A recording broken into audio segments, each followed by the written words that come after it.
It's just one of those Friday nights that you get really excited for. The car count is high. The driver count has been beautiful for quite some time. And here we are at virtual Homestead-Miami Speedway ahead of this Friday night edition of NR Night in America. I'm John Ramos, the voice of NR, saying welcome back, including the ones that hung out with us all Tuesday night and well into what could have been the AM hours. We expect the same for this Friday night edition. The Friday streams, you can feel them, they're rolling back and starting to become a commonplace thing with everything going on. My in-person broadcasting season getting ready to come to a close, mixed with the sim season really getting ready to take off with the NASCAR off-season coming in. And here we are at a track that we have raced at multiple times since NR Night's inception, Homestead-Miami Speedway, located in South Florida.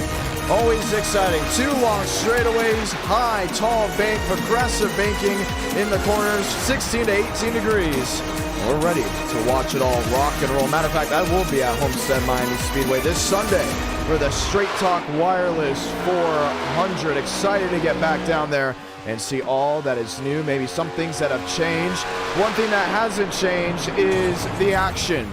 And oh, by the way, if you haven't already noticed, Bump Day is in effect with 62 drivers trying to make their way into 60 strong. We'll continue to monitor and watch as we get ready to go. Wyatt Tinsley making his return to NR Night in America, driving the Toyota Camry number 20. Kevin Champagne always races well here at Homestead. Him and his brother have had some great battles in the next gen in the trucks here. And already 28, 29 drivers have set down a time. You look at the ones that are in the bubble, we're going to go from maybe everyone 15th on back. That is a trouble spot. So Jackson Byes, Jacob Jolson, Cooper Phillips, Josh Kenyon. The ones that have yet to make a time, Jeff Perchatsky. He just gets his on. Are they going to move him up the board? Perchatsky up and into 18th. Right where he wants to be, should be good to go with 62 drivers trying to make the show. But the ones on the bubble now, Carson Freeman, 40th quick, Lane Sanders, 37th. Sanders will have to go out once again. They have 4 laps to get it done. Brett Pucari goes top of the board with Vince Iguchi going second. And Daniel Mosteller says, thank you very much, I'll take that. Whoa, a brand new scheme for him. The 87 McVice Chevrolet. Not sure if I'm going to get used to this one, but you're used to seeing it with Braden Mubick. And now, Daniel Mosteller, a scheme ready for Miami. Josh Lilly, 18th, he should be in the show. Keith Ingram on the bubble. Riker Byram currently out. Byram in 41st. He gets to the line, 7.5 tenths back, and he jumps up to 26. So Byram is in the show. Chase Schaefer, next one onto the racetrack. What's really cool is you start to see a lot of these new schemes head on out towards the end of this year as some drivers get ready to make their 2025 paint schemes for NR Night in America. Nick Hook patiently waiting, 42nd, out as of now. Devins Baker, 43rd, out as of now. 80 laps at Homestead. You'd hate to make your way already to the next race, which will be iRacing Super Speedway, before you even get to take the green flag here, but all time is waiting. Andres Varez, 47th. And he's going to need a whale of a lap. Schaefer, no time just yet. Expect Varez and Schaefer to finish their times up here. Varez off turn 4, time complete. Varez 46, Schaefer jumps all the way up. Schaefer in 20th. And he will make the show. Matt Lewis, 52nd. Can he get into the top 40? Lewis in 50th, he's out. Benson is out. Hartledge is in. Oh, yes it is. Marcus Vanderlee is in. Jeremiah Brooks is in. Christian Delgado is in. Ethan Vietvu is in. And your 40-car field has been set here at Homestead.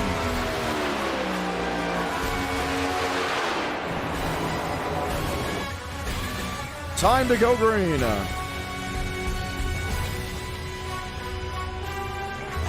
And we're excited to see how this all runs down. Huge car counts we've had recently in NR Night in America. It's always exciting to see the drivers come on in and support the great racing action. We know we're going to see a lot of great runnings tonight. Let's go over the schedule. It goes Homestead to iRacing Super Speedway, that in the Gen 6. And then the Gen 4, the ARCA Gen 4, should we say the lower horsepower one, will be at Watkins Glen. We'll explain in just a moment. And then Auto Club with the IndyCars. We'll have the viewers vote on that either being a day or a night race. 300 likes, we do see race number 5, and usually when we have a Friday night stream, 300 likes turns into a breeze, so hopefully we hit that for all the viewers watching back at home. And all eyes are on what we have currently at this moment. To the viewers that are still filing on in, we say hello and welcome just 6 minutes after top of the hour, and we're getting ready to rock and roll down in South Florida. The reason why it is a Gen 4 ARCA car for the Watkins Glen race is because the last 2 Gen 4 Watkins Glen races we've had have turned into wreckfest because of how high the horsepower is. The car slipped too much at the rear. Drivers have advocated if we go back for that car track combo, go for the ARCA, just so it is a better racing product, not just for them, but also for the viewers watching back at home. The weather patterns, they have changed, but the humidity, it's still high. That's 70%, partly cloudy. Track temperature 89 degrees, a perfect temp for side-by-side racing. 78 degrees, that is within the sim. And we will see the one to go make that next time by. They've gridded up 40 drivers out of the 52 that are ready to go green flag racing. And in just a matter of moments, you'll see the pace car make its way onto the access road in 1 and 2.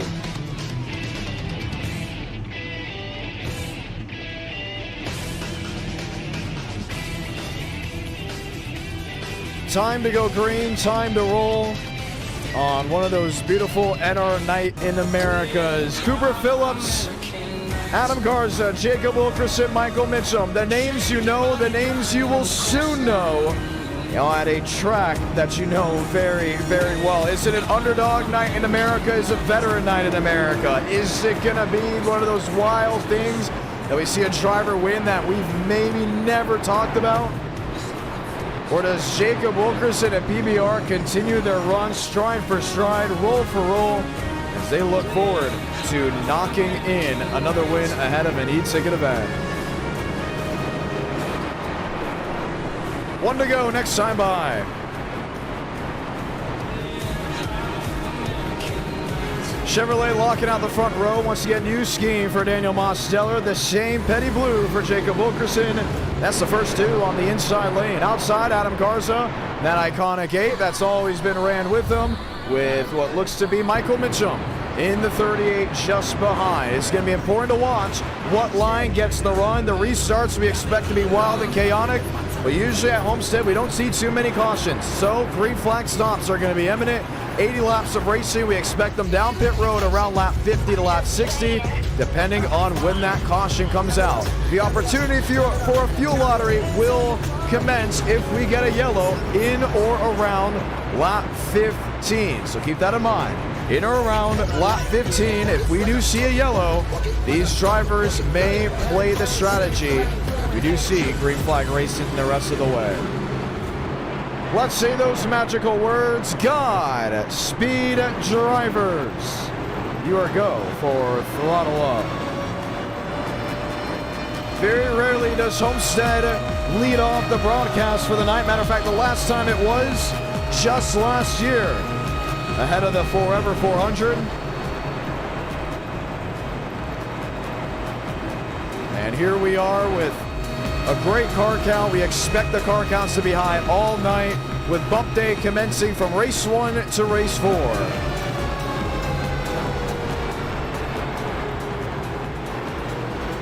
Pace car will make the hard left onto pit road. Adam Garza, Daniel Mosteller will lead us to green. Both drivers have multiple wins in this community. Jacob Wilkerson, Michael Mitchum do as well. Some consider Mitchum a next-gen merchant. And they all say that that's a good thing, including when next gens are usually a part of round number 1. Let's roll the dice in the sand as we light the fuse from Miami.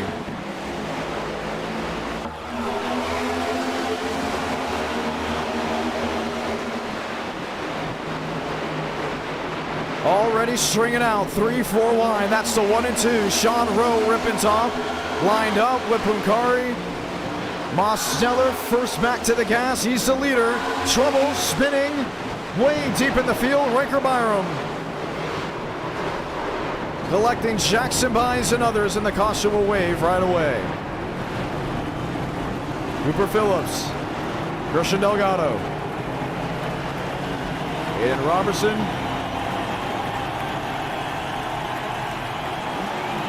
And others all lined up just off the end of the back straightaway. Josh Kenyon, Nicholas Martinez, Isaac Hart, they all made it through. But for Riker Byram, the start to his Friday night, not what he wanted. Let's watch back. Deep in the field. Robertson on the outside, Jeff Perchatsky it is on the inside, and it happened right in front of him.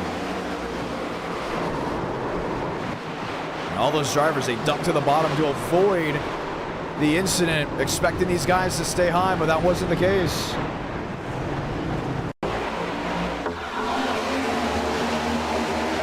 And when you see 4 wide right off the gun, you can expect something to possibly go amiss. There was no tiptoeing back in through the gears, letting those cold tires work. And it started actually with the 31 on the inside lane. A very common theme with some drivers, and I believe that may be Murphy.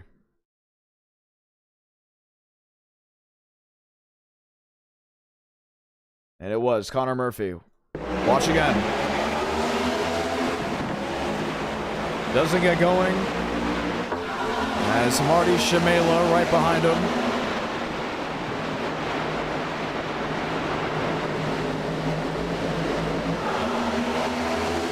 Jumps up the track, yanks the wheel back to the left, and causes the pileup.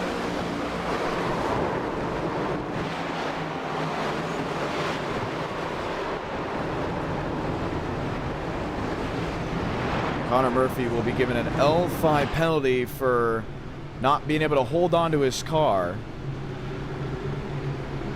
in the early parts of this race. We're still within an area that they will have to pit at least once, but for the ones that were hoping for that solid strategy, it looks to be going up in smoke. Matthew White and others. Jeremiah Brooks, there he is in the 33rd spot. Aiden Robertson, Jackson Buys. Christian Delgado still down and in. And just when I said, you know, we usually don't get cautions here at Homestead, quickly, one comes out. We expect this to be a late afternoon into sunset race, but if the cautions continue to come, you may see the lights turn on around the 1.5 mile intermediate. And with the sun setting, the track temperature will be changing. Already nothing changing on our overhead. That's still 78 degrees, still a track temperature of 89, but if the sun sets in a hurry, we'll see that become an issue. There's Matthew White. You saw him blinking just a little. The admin's keeping an eye on it. But we'll get the one to go this time by, and we'll be ready to go back underway, working lap 6 out of 80. For the ones still filing on in, you missed it. First caution out, lap 1, turn 3 is where they all came to a stop. It started currently off turn 2 and just kept on rolling and rolling, and by the time they all came to a complete stop, they're already looking at the embankment of 3 and 4. Daniel Mosteller on the inside. No, that is not Braden Movick. He has taken the McFly scheme and slapped an 87 on it. Garza, Wilkerson, Mitchum, White, Champagne, and Schaefer. All ready to go back toe-to-toe. So a hiccup to start, but still racing left to go. Let's get ready to line them up once more.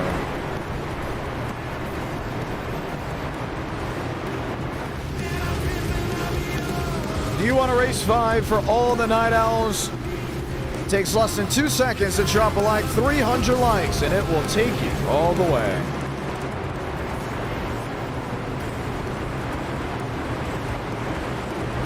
Beautiful base hanging out with us from all around. Now that sun will be coming in and out of the clouds, and on iRacing it has such a big change on the slickness of a racetrack. Adjustments. It's going to be fun to see how they take it with the partly cloudy sky. Chevrolet lockout, that's row number 1, back underway from Homestead-Miami.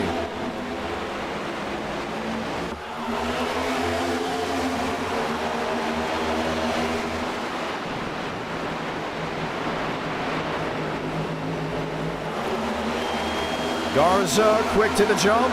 Outside of Jacob Wilkerson, Michael Mitchum, Kevin Champagne, Chase Schaefer. The hunt for the lead, the hunt for positions in front of him.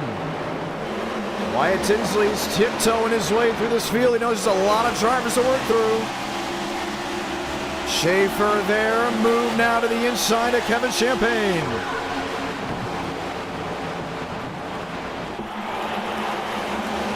Three wide, jammed up. Here comes River Page to try to make it 4 on the outside. Gets locked in. Page and Mitchum outside. Battle for the race lead. Check that. 4/10 the difference. Mosteller to Garza. Garza under fire. That's from Jacob Wilkerson. Oh, Chase Schaefer goes around near the inside wall. Able to straighten it up. We stay green. You're going to see a lot of that. Drivers getting way too back to the gas. The way the embankment works here at Homestead, you have to be very smart with it. You've seen it with the next gens within the last 2 years, from the Dixie Vodka 400 to the Forever 400. You can get off turn 2. You think that car is going to stick right back to the gas, and it will just snap on you out of nowhere, including when you're side by side. I believe Ricky Stenhouse had that issue last year in the Homestead race. As long as you can keep all 4 tires rolling in the right direction and not trying to over push it, including on those colder tires, you will have some luck. But right now, already guys slipping off corner exit. There's James Thurston to the inside. This is his home track. Also experiencing the same ordeal. Tinsley inside, one-time e-ticket champion and NR Night in America. Coke Series winner, that was at Daytona earlier this year. Tinsley, the 2022 NWP 400 champion. Toe-to-toe with River Page. Page, a driver most expect to win an e-ticket within the near future. Always does very well with the next gens, including on tracks that are dirty air heavy, where you're forced to find a different line, you're forced to adjust. While some drivers, they would sit there and say, I can't pass. River Page will say, I know how to pass. You just have to change the strategy up. And he's been doing a great job of figuring it out. Race in and race out. Here's Kevin Champagne. Inside of Jacob Wilkerson. Oh, almost gave him a tap. Wyatt Tinsley, a push down into turn 3. River Page way to the outside, and Wilkerson will shut the door on him. 2x2, side by side, outside, inside, using the 16 to 18 degrees of embankment. This is racing in South Florida as the sun continues to set. Why so many love to get it done here. The last time we raced at Homestead was actually in the last stream. We went racing under the lights on the road course with the GT3s, and then we said, you know what, let's make it rain. And oh boy did we, as there's a fight for position. Garza inside of Daniel Mosteller.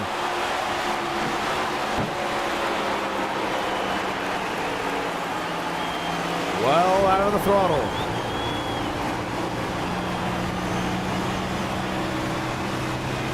Looking to get back to the gas. He was in,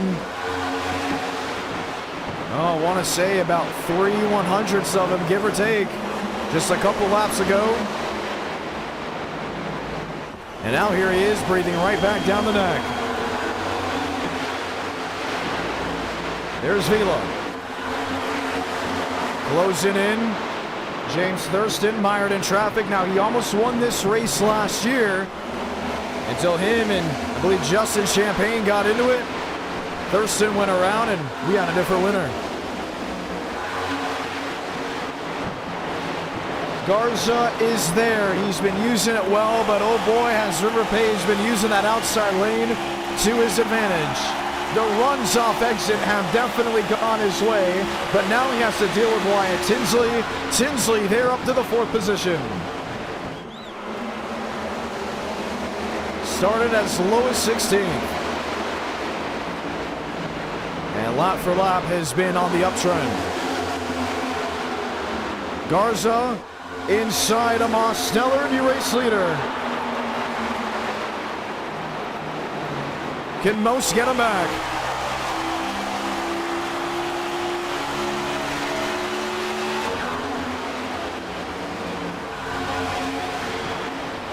Walks into the bottom. Everyone jumps to the inside. Tinsley a nudge to River Page. No change, and it's turned into a conveyor belt till that 3 wide behind. Gavin Austin in the middle. Josh Lilly on the outside. Put Christian Kendall in the mix. He's toe-to-toe with Ethan Vietvu. And so far that top 9, top 10, they've really used that inside lane. But still 11th on back. It is toe-to-toe, top of the racetrack, bottom of the racetrack, middle of the racetrack, and Most wants the position back. River Page. High, wide, and handsome. Give him a rip.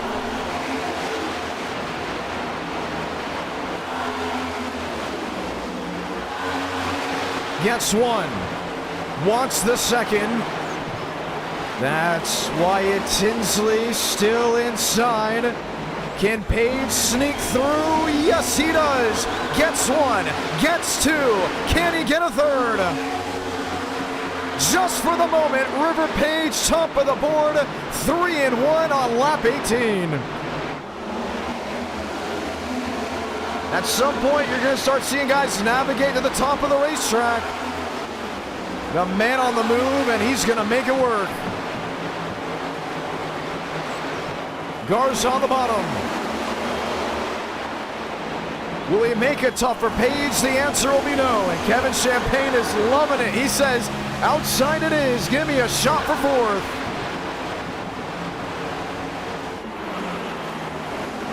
Mosteller. I think he's now starting to see that mistake. He went to the inside to conserve the tires, but we're not seeing the tire fall off that we usually expect, including compared to last year when we did this kart track combo. It's been a year since we've done this race, and guess what? We've had the oval refresh, the conditions weren't the same, and you're starting to see every lane really materialize as River Page says, thank you very much, P1, and it's time to walk this way, but Wyatt Tinsley wants to go toe-to-toe with Adam Garza. What a lunge into turn 1, slides up in front of the Chevrolet. Lost the rear. Garza the switchback.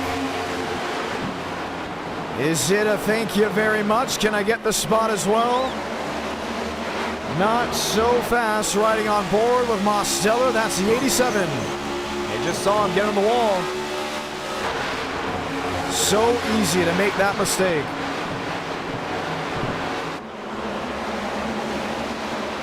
You can already see the black outline around the Homestead-Miami Speedway. They always called it the Darlington Stripe, with Darlington having multiple drivers kiss the outside wall, codenaming it also the Lady in Black. But over the years, when the outside lane became more dominant at Homestead, I want to say definitely around 2013 to 2016 is when it really started to work. It would be just within a matter of the first 10 laps, the outside wall would just be littered with the black markings. And by the end of the race, if you had a sponsor card on that wall in 3 and 4 or in 1 and 2, it was going to be tough to read. 4 tenths back, 5 tenths back, that's second and third. We've already seen multiple switch ups, multiple pushes. throughout the field. Drivers trying to make a change. Here's, oh, yes it is, Gavin Austin there with Ethan Vietvu. And for a moment, I thought it was Yahir Rodriguez. Both those drivers have me with you. Same exact paint scheme, the Wendy's Krabby Patty. You know, I don't usually eat fast food. I want to point that out. But the kid in me said, try the Krabby Patty. And I'm going to be honest, it was good. It was pretty awesome to almost rekindle an old memory. Pretty cool that Wendy's has jumped on. I always thought, you know, it's been a while since anyone's tried something like that. You know, growing up, you had the little gummy Krabby Patties, and how cool would it be? And it very much was. Wendy's doing the activation with Nickelodeon. You just saw it on your screen, Wyatt Tinsley getting into Aiden Robertson, saying, lap machine, time to get out of the way. 24 laps into this 80-lap race. You're watching round 1 of 4. That's guaranteed tonight for NR Night in America. Top 10, top 12, top 15 has all been shuffled out, with drivers starting in different spots than they currently are, and other drivers either working forward or backwards. Notably, for Eladon Contreras, he has been on the back end. He started 7th, got as high as 6th around the time of caution, and has now dropped back to the 12th position. And then you look at Josh Lilly, who's picked up a couple spots. He has worked his way all the way from the 20th position, now up to 14th. Tinsley is there and wants to find a way around that of River Page. Page to the outside, Wyatt Tinsley on the bottom. The lunge in deep.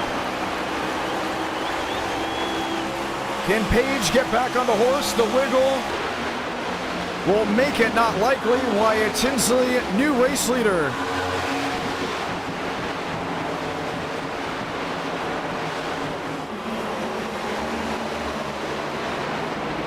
Adam Garza on the bottom. Slides right in front of Page. Gonna chase him down the racetrack. Page gets the clear. Kevin Champagne, 2-for-1 special into 1 and 2, and he will lock it in. Page the switchback. Oh, he puts Garza in the wall, and that's a message sent on lap 54. Wow.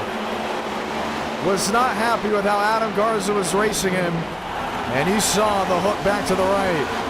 And now you see the damage on the 24 of River Page. James Thurston into 6th. Michael Mitchum in the 7th. Abraham Phelan 8th. And his Mustang has now turned ill handling. Kevin Champagne, Wyatt Tinsley. Battles we used to always see in 2022, now ready to commence here in late 2024. And you still have to keep in mind the opportunity for green flag pit stops. They cannot go all the way through from what we're hearing. The question from some, if they want to stretch it out, has already been risen. With 52 laps to go, we may not see our first drivers in until the next 20 or so laps. Riding on Daniel Mosteller. First part of the run was all the way down near that white line when he saw the moves to the outside lane. Try to make quick work of it. As Garza holds on to the 2nd position. Currently running that middle lane, 3 wide. Vila, that tail whip in, will get the spot on Michael Mitchum. And he should lock it in with River Page. Passing. I mean, it's insane how many moves we have already seen in this one caution race. In this top 10, I want you to go back just 5 minutes ago and see where that top 15, where that top 20 originally was. Because they have been now all over the place. Shade covering up mostly now, turn 1. Grip levels rising for River Page, fading.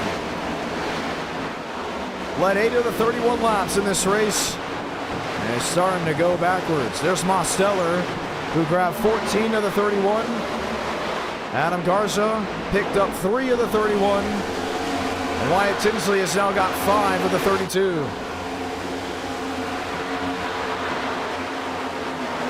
There's Abraham Vila.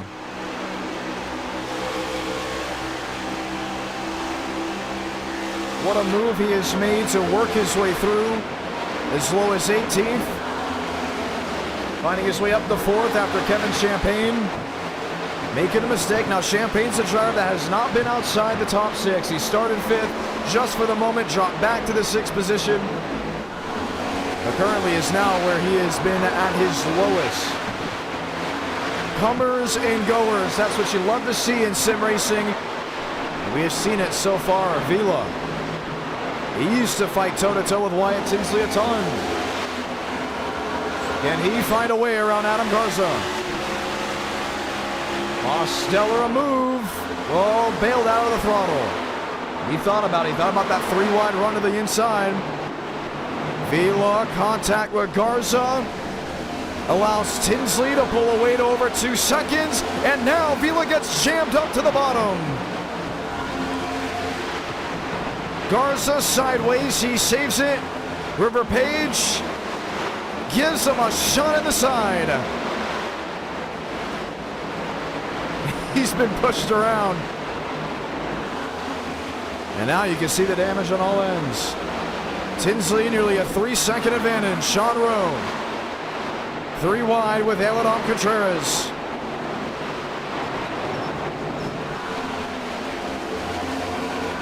Garza on top. Page sneaks through, and Contreras will blink his way into a 9th place spot. Mitchell Mosteller, then you fight for position. And you can see Tinsley is checked out nearly 3 seconds. But that same issue continues to arouse from these drivers. That little wiggle coming off turn 2. Just getting way too back to the gas early enough. If you're loving this race and you love the action and you're brand new, feel free to subscribe and notifications on so you don't miss any of the great action NASCAR Night in America is going to bring to you. And drop a like on this stream. There are some drivers that have hung out with us and, you know, they work late. They can't come here till the 10 o'clock hour, sometimes even the 11 o'clock hour. And they've been saying, we need race 5s back. I said the only way to do that is hitting 300 likes. So for those late night drivers that want to get an opportunity at winning a race at NR Night, feel free to drop a like on this stream.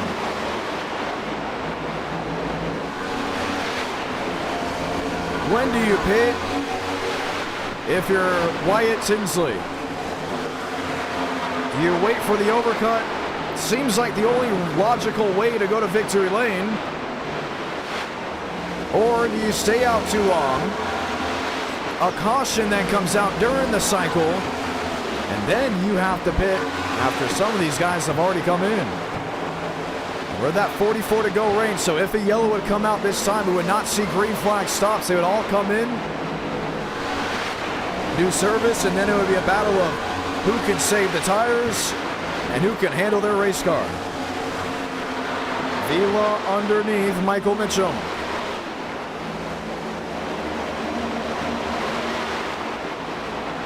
A little sneak through.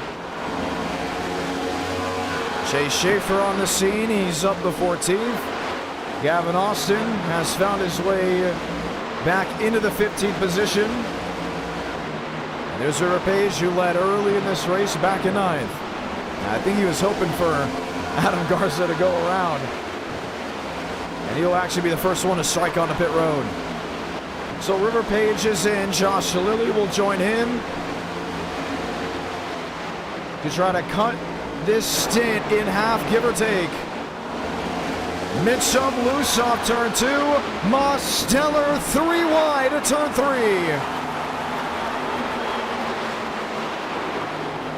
Gets them both.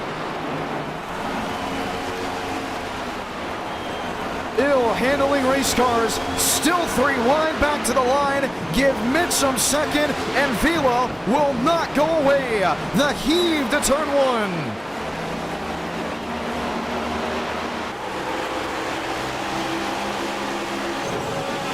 Most in the fence.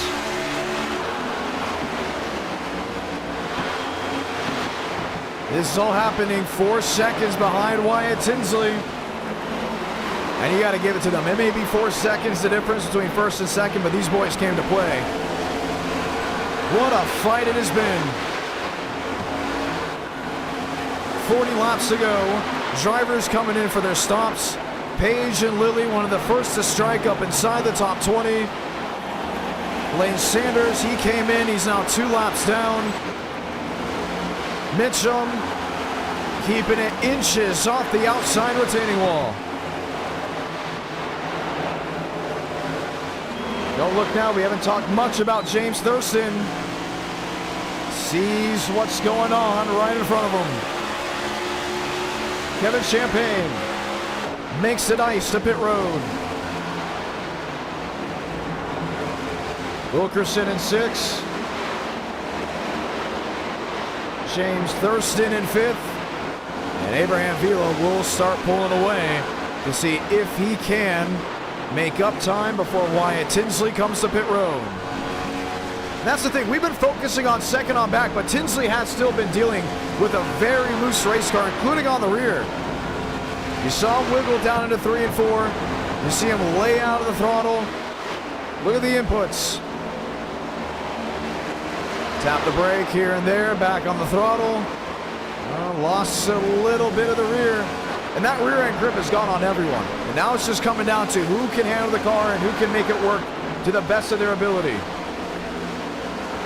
Contreras is into 6th with 38 laps remaining. And undoubtedly, with how this race has gone, it will probably go down as one of the better Homestead-Miami Speedway events that we have had for Enter Night, round number 1, before we see iRacing Super Speedway in race number 2.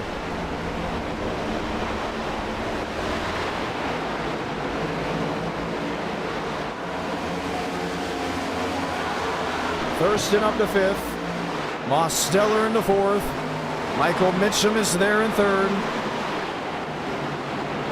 Friday night, NR Night in America, always exciting, always fun. As we reach golden hour. 2nd, 3rd, and 4th. That's on your screen. They have closed in on the Wyatt Tinsley machine. We still expect these guys to come on in. We haven't seen Punkari make the dash to pit road. We haven't seen Sean Rowe make the dash in yet. I think what a lot of these guys are doing, they're trying to wait to that last moment.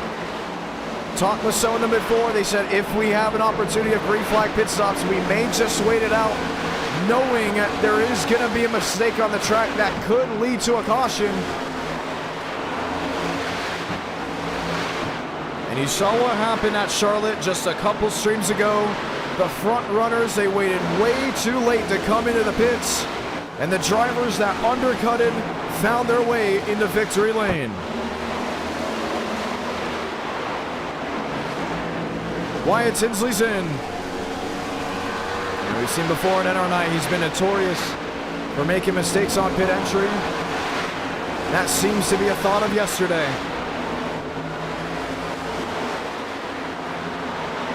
Here's Mosteller back underneath Michael Mitchum. Now the fight for the 2nd position.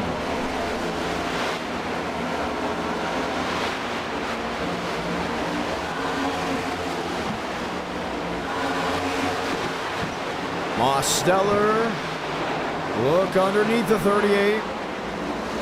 And the thing is, with these fresh tires coming out, and from what we can expect, the temperature's changing. Not much, actually. Just a 1 degree change from when we started this race to this moment.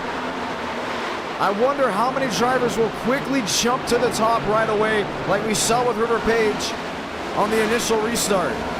Here's the speed difference. That's Kevin Champagne in the middle.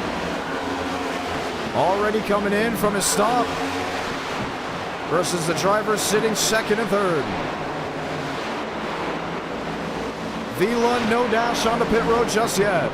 They want to overcut Wyatt Tinsley as much as possible. Tinsley didn't have the best early of the run car. He had a great middle to the end. But even in those final 5 or 6 laps, you started to see him back up just a little.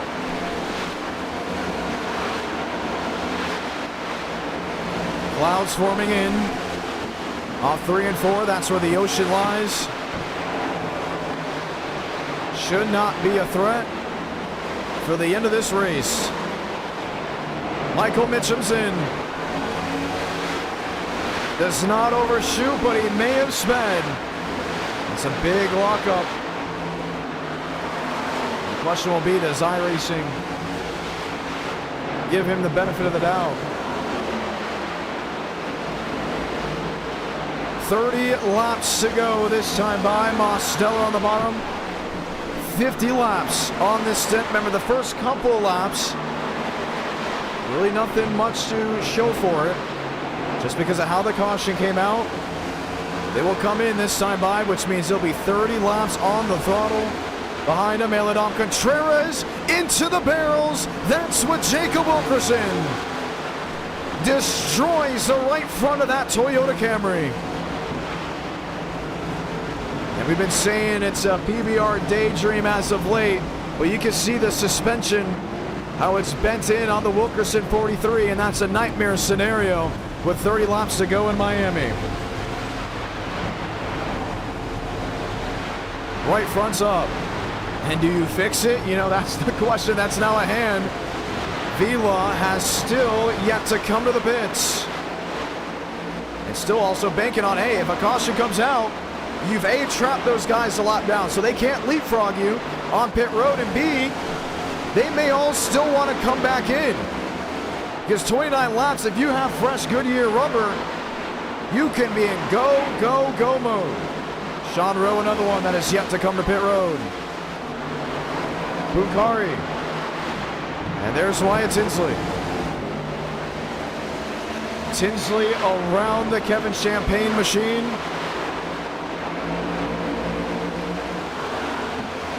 With 28 laps left in the book. And we're going to have to see what Mitchum and Mosteller can do as of late. Sean Rowe in second. Abraham Vila. 10-second advantage, but it's definitely a mirage knowing he still has to come in and pit. Sean Rowe loving his time up front. There's River Page. Remember, he was the first driver to really come into the pits. He had to fix that damage. Now it's to the right front of his car. And he is stuck behind Wyatt Tinsley, who has unlapped himself. There's Mitchum, there's Mosteller, and there's Adam Garza. Strategy looks to be in the hands, as of this moment, for Wyatt Tinsley. The question will then come up, did Kevin Champagne save? Can Mitchum make up that run?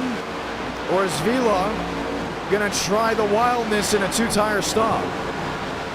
Which I don't think would work at all, not in this moment.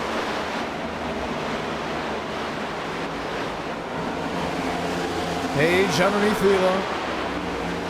And I don't see him looking to go all the way, right?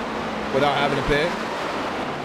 And that's the thing about Miami. You get to the bottom of the racetrack, you're saving a lot versus a lot of these other drivers that were originally running that outside lane. I'm trying to think back. Was Vila ever touching lane 2, lane 3, lane 4? I know the chat, you guys are really keeping an eye on just a strategy, and that's what's great about NR Night in America. The viewer base, very educated when it comes down to everything going on. But if he was running that inside lane, I wonder how long he's trying to make this work. There's Josh Lilly now in the 7th spot. Chase Schaefer way to the outside.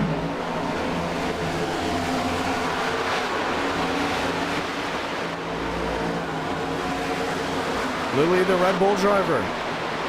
And it's not like Vila's saving at all. I mean, he is actually gapping Sean Rowe. See the intervals there on Rowe. He does lift a lot earlier than most of the drivers out of pit, mainly because he's on older rubber compared to their fresh tires that have been put on.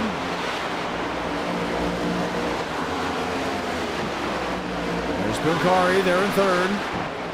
Both 11 seconds back to Abraham Vila. Wyatt Tinsley is now 20 seconds back. The lap times Abraham Vila is running is in or around 2 seconds to what his fastest time was, at 32.866, with his previous lap time of 34.151. Michael Mitchum with James Thurston. This is a fight for the spot. Thurston underneath, that's for 7th.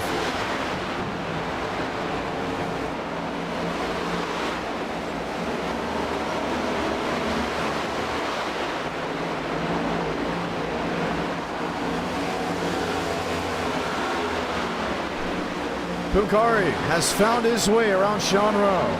I'm kind of scratching my head on this strategy. I just don't see how this is a winning move now unless you elect to go the rest of the way without pitting. That's the only logical sense here on how it can work for Abraham Vila.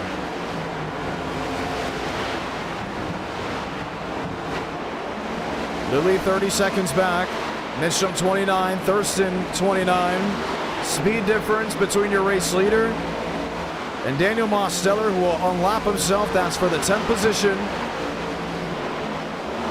Puncari, Sean Rowe. Sean Rowe is into his stall. River Page outside of James Thurston.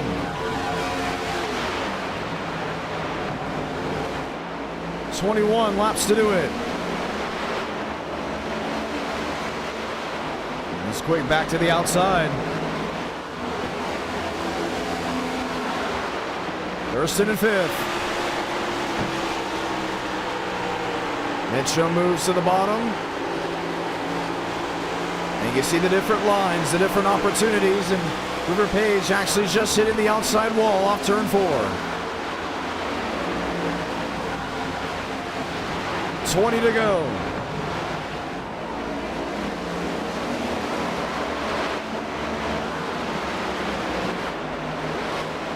What's the lap times? What's the speed looking like from Abraham Vila?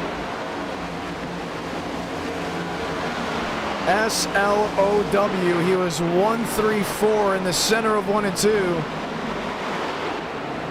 And he's going to flirt with it again. Now he's actually getting a push here for Amada Garza. And I don't think it was helping him out. Will the strategy work? We asked the viewers, will we see overtime here at Homestead? Most said yes, 31% said no.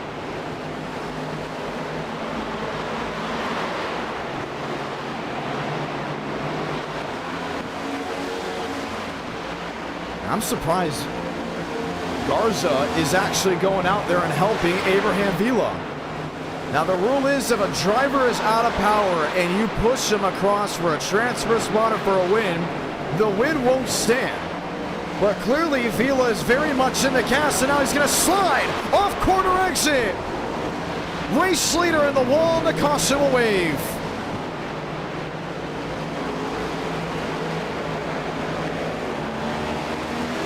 Oncoming traffic, and it's going to be a big strategy win for Brett Puncari.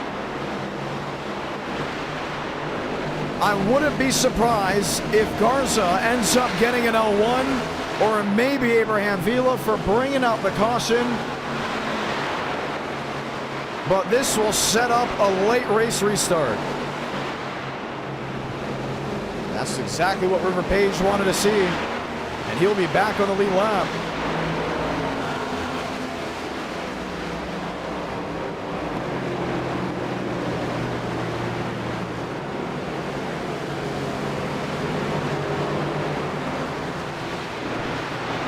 Wow.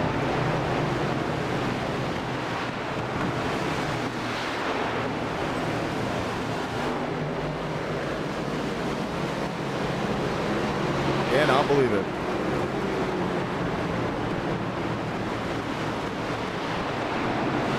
Pit road is wide open.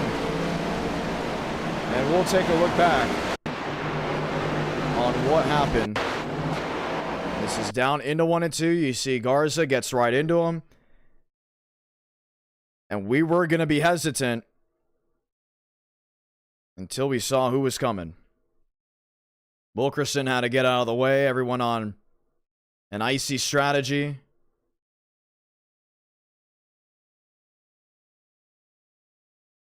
Sean Rowe and others.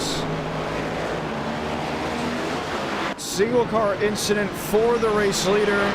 They have Vila coming back out onto the racetrack as the race leader. But with his ordeal with Adam Garza, I don't think it's standing.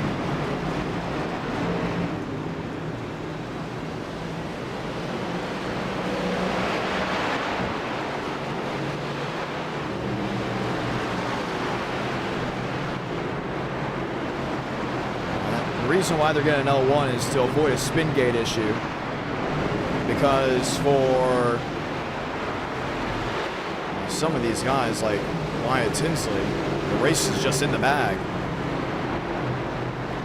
That's a lot of damage there to Abraham Vila. They will tell him that he is going to get an L1. Which, in full, he should have just come down the pit road and fix the damage, right? I mean, that was the honest thing to do.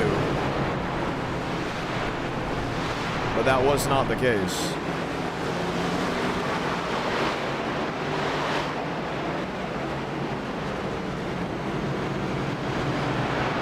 So an L1 penalty, if you're new to NR, that means the tail end of the longest line.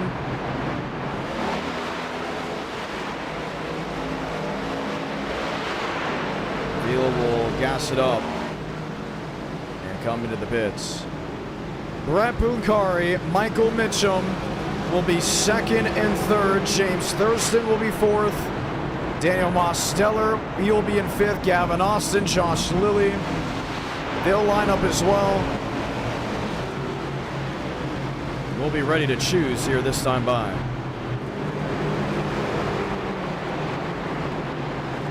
So both Garza and Abraham Vila have been awarded the L1 penalty. A long green flag run. It sizes up a late race restart. And we'll be ready to go back again with just 11 laps to go. Choosing this time by. Inside, outside. Wyatt Tinsley, where does he go? Tinsley at the bottom, Bunkari to the outside, Michael Mitchum, James Thurston. They'll line up nose to tail, wheel to wheel as they all get into position.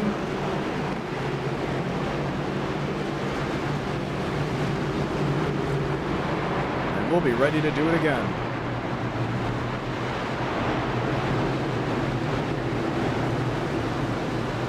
Crunch time from Homestead.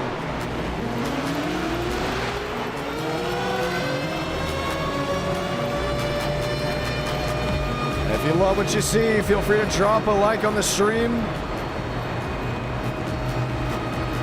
for a possible race number 5.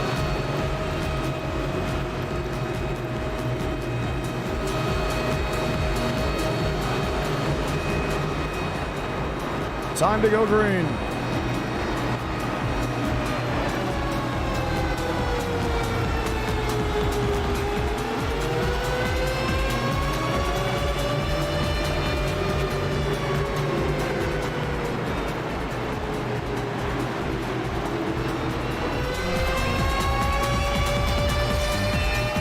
Pace car, the hard left. Ford, Toyota, back green.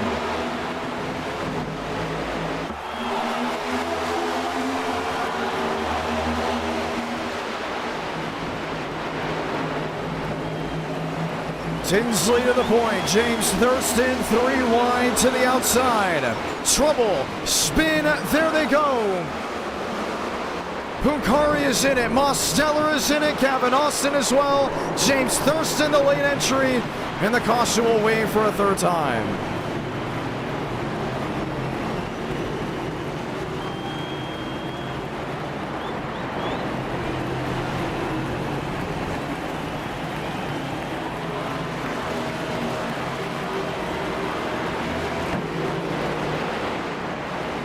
And just when you thought it was going to be all over,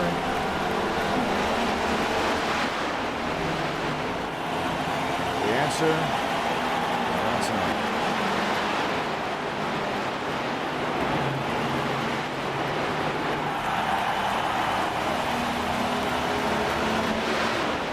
And so much happened just within that move. And we knew restarts that were going to be tough. Everyone jumping over each other. And it all happened again.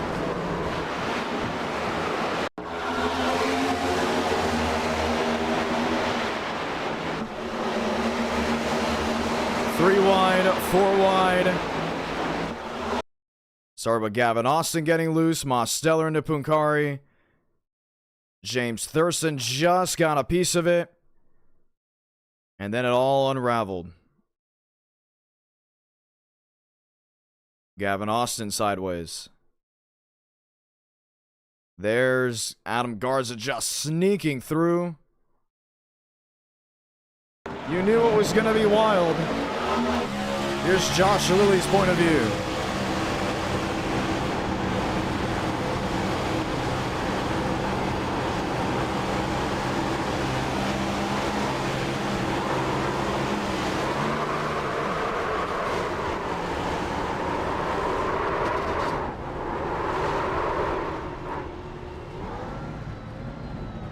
Lane Sanders, late into the mix.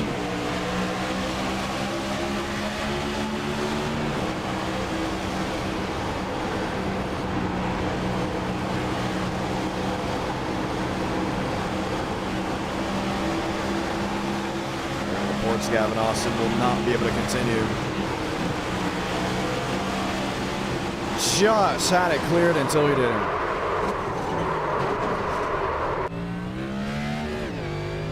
They wrecked them, we stacked them. They wrecked them again, and we'll stack them again for a big-time restart with what will be 7 laps to go. James Thurston's on pit road. He's now a lap down. I believe that is Isaac Hart in the 19th position. He's just now on the entry, or should we say the exit point in 1 and 2. Josh Lilly in the 18th position is back on the track. Same with Eladam Contreras. Andrew Hurley, Lane Sanders, Adam Garza, Daniel Mosteller, Marquez Ramos with even Kevin Champagne, all being able to rejoin the field at this time of restart.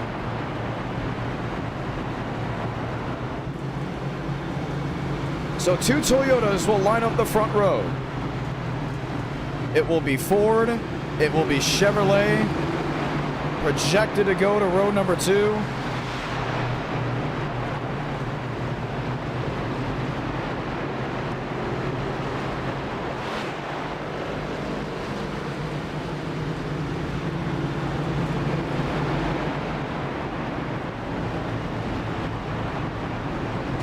We'll get the one to go here.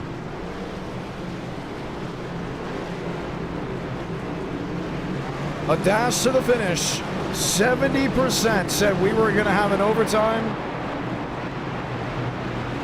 We're actually a couple laps away from seeing if that's going to happen. Time to go green. Ethan Viefu. Looking for a win from Miami. Sean Rowe, River Page. Watching and waiting on.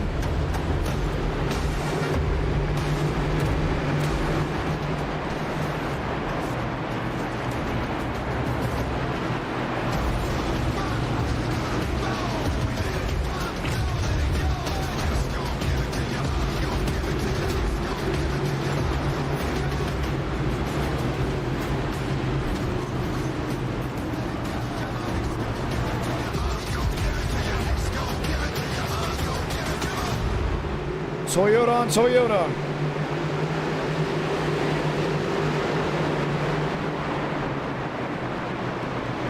All on the front row.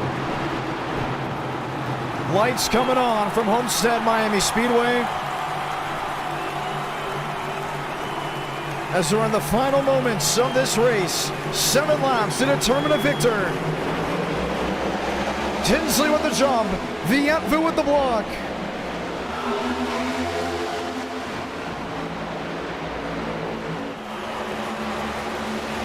River Page way up the racetrack. Rips top through 1 and 2.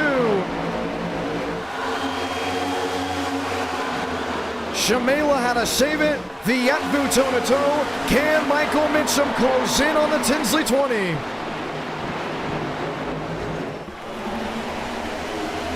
Here comes Page to the outside. A slam to the back end of the one.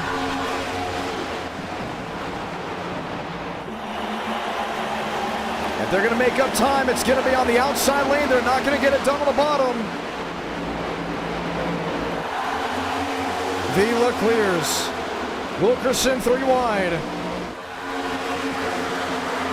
That's on Sean Rowe. That's on Ethan Vietvu. Michael Mitchum knows the clock is ticking. 5 to go.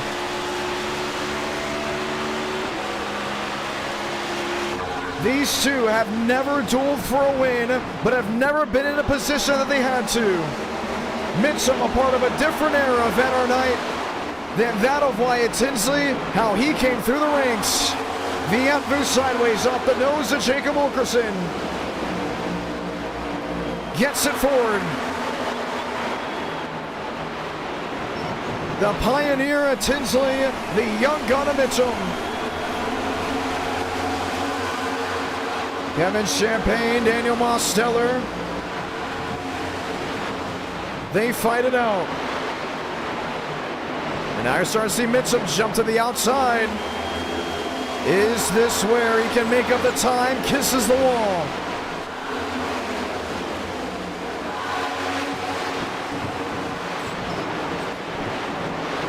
River Page. He's been the best when he's ripping top. Has to make up a second for victory. Only has 3 laps to do it. There's Vila on the bottom. And as long as second and third stay side by side, Wyatt Tinsley will start walking away. One sliding inside wall. I believe that's Jeremiah Brooks. Confirmed it was Brooks. Gets it rolling, 2 to go. Mitchum still fighting Abraham Vila. Gets to the bumper.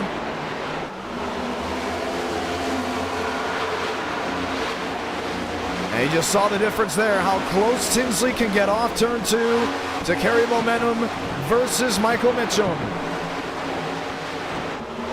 Tinsley was about the same age as Michael Mitchum when he entered NR Night in America back in its inception all the way in 2021. Salamanca, 1 to go from Homestead.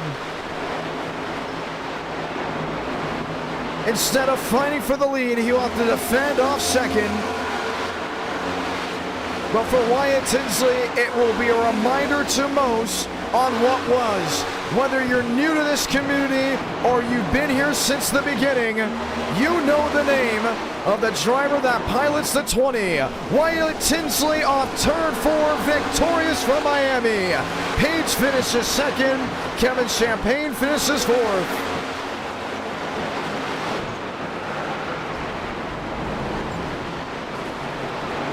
Champagne finishes 3rd, correction. Wilkerson 4th, Sean Rowe in 6th.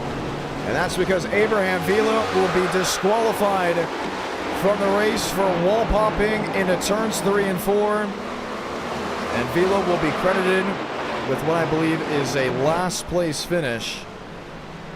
Wyatt Tinsley will be victorious. NR Night in America, fueling victories all year long. And it will be with that guy going to victory lane.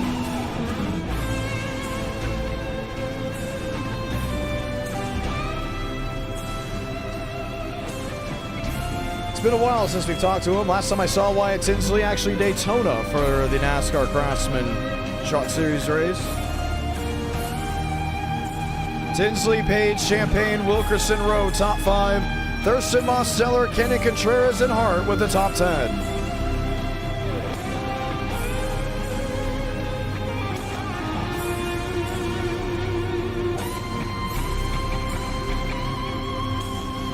Wyatt Tinsley, welcome back to Enter Night Victory Lane. Thank you. What's going on? What's going on? Well, it was an interesting race. Before that caution that changed everything up, the strategy looked interesting when you pit. I'm guessing you expected them not to go the rest of the way. Yeah, he said he was bluffing there. He said he was going to be able to make it. I thought it was going to be the Las Vegas race part 2. Another 20 car chasing down the fuel saving people. But he said he was 10 laps short, so I was over here pushing for nothing. But yeah, so it was a fun race. Thanks for putting it on. Wow, he bluffed I really you. appreciate it. Yeah, he did. He had me going there, but I was going to catch him. It felt because I was like a second per lap and like 15 to go with 12 seconds back. So I was going to get up to him no matter what. But yeah, I got to thank him for racing me clean there during some of those racing there. And yeah, it was fun. My one-off in the year to pack, I saw the Twitter post. I was like, you know what? Might as well just run another race. So, well, we're glad to have you back, including with what you're doing on the Coke side. Nice to see you go up through the chain. A lot of drivers and viewers still remember your name. This car drives differently from what I've seen at Homestead since last year. We raced it in October. Is that because of the oval refresh they had back in December? Yeah, the car reacts differently now with each lane, so it's better that the top works, the slider line works, the bottom works, every lane basically works. You just got to know how to run it. All right, well, yeah, was pretty cool. It provides good racing there. What do you want to say to these viewers back at home? Thanks for watching, y'all. Appreciate it. Hope the next race is as good as that one. I don't know where you're all racing next. We're doing 25 laps at iRacing Super Speedway. All right, well, have fun with that. I'm not gonna go in the corner and just get shot up and absolutely demolish. And then after that, it's ARCA Gen 4 Watkins Glen and then IndyCar Auto Club. Yeah, same thing. I think that's it for tonight, but I really appreciate you putting it on. Thank you so much. Heck yeah, congratulations on the win. Thank you. Have a nice one. That's Wyatt Tinsley, ladies and gentlemen. We'll drag him back. We'll continue to talk with drivers. River Page, very strong performance, but let's go ahead and hear from Adam Garza and hear exactly what happened there that pulled the caution out. Garza, John Ramos, you got a copy. I am here, sir. Hello. Long green flag run resulted in a yellow with you and Velo. What was the game plan? You know, I was just need to get through traffic better. That's all. Just, yeah. Were you pushing him, or were you trying to get around him? What was going on there? You know, I thought I was trying to drift up the track there and try and get around him, and unfortunately, I just got in the back bumper there, and yeah, that's all there was to that. But it was a fun race until I got driven through twice. So, but all in all, it was a great race and a lot of very dynamic, which was awesome. Heck yeah. Well, Homestead, we just talked about it with Tinsley. It's clearly different from the last time we did the next gen there. I don't know if there was any change on the side from you. Obviously, completely different than racing here at night with the next gen. What was it like from your perspective, being able to now navigate multiple lanes with this car? You know, it's always a good thing, especially on the surface when you see 2, 3, even 4 lines were viable that race. And I don't know, the conditions were not as hot to provide that. I wonder if it was something with the wind direction or the moisture, but like even in the normal official races this week, like it's broad daylight and it hasn't been that dynamic at all. So really, yeah, I don't know what you cooked up with the conditions there, but I'm gonna have to take a screenshot. But it provided some really dynamic racing there, so it was good on you. Good on you. Well, I'm glad that we were able to help make things just a little bit better for all the people that were hanging out with us. We got 25 laps, and really 25 laps possibly for the rest of the night, because it all depends on what Watkins Glen gives us. But it was a pretty longish race. The strategy was fun. What was your call? Well, you know, being driven through twice there and cooking my tires, I just pit. I overcut it over the halfway a little bit, and I just wanted to limp around to the end. And it's just an unfortunate deal, but that's how it goes sometimes. Sometimes you're the bat, and sometimes you're the ball, and today I was the ball. That's very unfortunate indeed. And with how that all transcribed. For the viewers wondering, yes, the session is up. 1,500 iRating, the limit for race 2. I believe we're taking it off for race 3 and race 4. But we're keeping on just because it is a super speedway, and we know drivers, you know, we've heard the complaints, we've heard the messages about what was going on. So we are once again keeping it on for this race. That is for iRacing Super Speedway. Will be off for the race 3 and race 4. Last question. I know I'm hitting you with a lot of them here. You and River Page, we saw his shot, I believe, a couple laps in to the run where he just right hooked you on the straightaway. Did you speak to him about it at all? No, it's just, you know, I let those things blow over my shoulder. Simple as that. At the end of the day, he didn't win the race. I didn't win the race, so that's that. All right, well, that's Adam Garza, ladies and gentlemen. After his completion here at Homestead-Miami Speedway, we'll continue to talk with drivers as the race has come to a close. How about Daniel Mosteller? Demos brand new scheme. Was that supposed to be a surprise? The people's champ. Oh, well, I don't know if you could say that. That's Mubik's line. And look what scheme I was running. Yeah, that's true. Now, Garza just mentioned that it was more fun to race this type of race at Homestead than the officials, probably because of how the car was with the moisture and the temperature and just the wind direction. What is it like racing 80 laps for an enter night with those conditions versus all the A-Fix races you've had this week? I haven't run any A-Fix races, so I don't think I can answer that question 100% truthfully. But obviously, longer race, different track conditions. I had a lot of fun. I'm a professional Homestead hater, so. Oof, I don't like that. Yeah, in my opinion, it is the worst track on the service. It's dog water. But I had a good time. The setup, it was challenging to drive, so it made it a lot of fun. And myself, Vila, and Mitchum, we had a really fun battle. We were back and forth, slipping and sliding, and it was a lot of fun. I wish it went green, and then on the restart there, just got caught up in something, which is a shame. But that happens. Yeah, well, the good news is the fact that a new race is coming up, and it was really fun to go ahead and watch. So congratulations on your finish. Thank you. Going from driver to driver, Michael Mitchum, you're here with us. We're getting ready to start the next race. You were fighting at the end, but what else did you need? Because once you went toe-to-toe with Vila, it looked to be all over.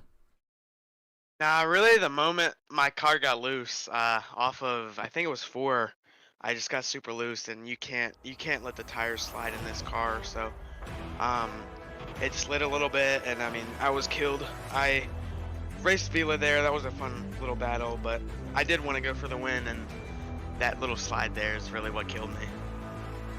Well, very unfortunate. We don't have any next-gen races for the rest of the night, but we do have a changing schedule these next 3 races. What are you expecting? Wait, what? It's changing? Well, it's completely different from race 1. My bad. I mean, it's definitely a schedule. Which one are you most looking forward to? Probably Gym 4 Watkins Glen. Do you think that's your best shot at winning? No, I'm not that good at it, but I think it'll be fun. I think IndyCar Auto Club is a better shot for me. All right. Now the question is, do we see overtime? I believe it was 68 to 70% that said we'll see overtime at Homestead. What about here? Yeah, we'll see. Really, that confident? I think so. All right. Well, going to be fun to see. We are bumping drivers. Driver count has been high. Can you explain why? Good schedules. I've enjoyed the last few schedules. I think everybody has. So you think that's like the main reason why we continue to have drivers coming in and out? Yeah, and it's also I think it's also the season. We're getting into that season that our fall is already plateauing, and you can already see things coming a little bit back up, including on the driver's side. I think, I'm going to be honest, right now, from the way things are projected, because I kind of have a sheet that I don't really show many people. If you look at the numbers from the driver count from 2021 fall to 2022 fall, 2023 fall, and now 2024 fall, you'll realize one thing. 2024 fall has had the highest driver count out of all of them. That's even adding in 2022 when Enter Night was at its peak viewership and peak driver count. So drivers have been very vocal about, trying to make sure the best guys are once again back in, almost like what happened in 22. Now, the reason why we're not doing 2,000 for everything is because we lost the driver count in 22 because it was 2K for everything, and then once we needed those guys that are mainly towards the back half of the field, they weren't showing up as much because of the iRating, you know, the times of the season's changing, but we think we have a new recipe to keep everyone with us well into the summer, so gonna be a lot of fun. Yep. That's Michael Mitchum, ladies and gentlemen. We'll continue to talk with drivers ahead. Qualifying currently on your screen from it. Looks like we are bumping, so you'll be able to keep an eye on everything that's going on. How about West Texas's finest? That's Riker Byram. How you doing? Not doing too bad. Not doing too. So like, you know how I call races, you know, in the in-person side, and you know we have a driver from Texas in the Jack Series All-Star store, and his name is Barrett Polinas. He's racing NR. Matter of fact, he just raced last stream. I always say every time he gets on the track, I'm like, the eyes in Texas are always watching him, you know. And for you, it's West Texas finest. What is it with these Texas drivers racing, and why are they so dang cool? Oh, we're awesome. That's the main thing. We're fun. We know how to party. That's for damn sure. We saw Talladega. Sorry. Oh yeah, yeah, exactly. Everybody enjoys it. You know, we're the best people to be around. Clearly, I'm sure you found that out. But you know, I think that is part of the reason why we're so good at racing. Newsflash: Riker Byram, top of the board. You know, I gotta show out. You know, He just when we're has talking to about show this. out. I gotta show out.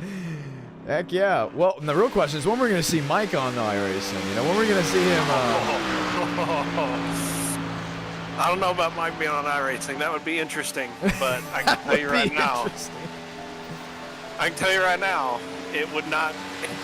He might get some L1s, maybe some L5s. I don't think Mike would take too kindly. Well, I hand that out like candy at this. In this era, we hand it out like candy. Oh, Mike would eat it up. Mike would eat it up. There's no way. Mike would not handle any of the rough nuts. Probably put them on the wall. It's probably a little rough and rowdy, but that's okay. You know, not everyone can be, you know, I guess the tie, having the tie and all that stuff, right? I think Mike is a little bit wild, but a good wild. I think the viewers will like Mike. It's a good wild. Everybody would like Mike. Everybody likes Mike. I mean, everywhere you go, Mike's cool. He knows that he's good with everybody. Let's put it that way. He knows how to get along with everybody. So he's cool dude for sure. All right. Well, we're going to continue to chat with drivers ahead of this start. Good luck, Riker Byram. Thank y'all. Y'all have some. Oh, and continue to do that. Continue to drag people away before we get done. Josh Kenyon, unfortunately involved in that incident at Homestead-Miami Speedway. You are here with us ahead of the next race. What are you thinking? Yeah, so I saved it. I was going to get like fifth, but then Lane said it's bumpy down there, which is very smooth. But yeah, I ended up salvaging a 9, so that's pretty good for us. I think we got a shot here. I'm good at those, so we'll see how it goes. Have you talked with Lane since the incident? Yeah, he says it's still not his fault, and he had this big moment. I just thought that was kind of funny, but you know, it's alright. It was last race. I'll probably do something more stupid this race that'll make me laugh, so yeah, we're just gonna focus on this race and try to win. Well, Josh Kenny, it's a Friday night. It's a little bit different than those Tuesday nights. How badly do you want to race 5? I want it very bad because we're racing for fun. You know what we haven't done in a while, Josh? What's that? We haven't done any trivia with drivers. Ooh.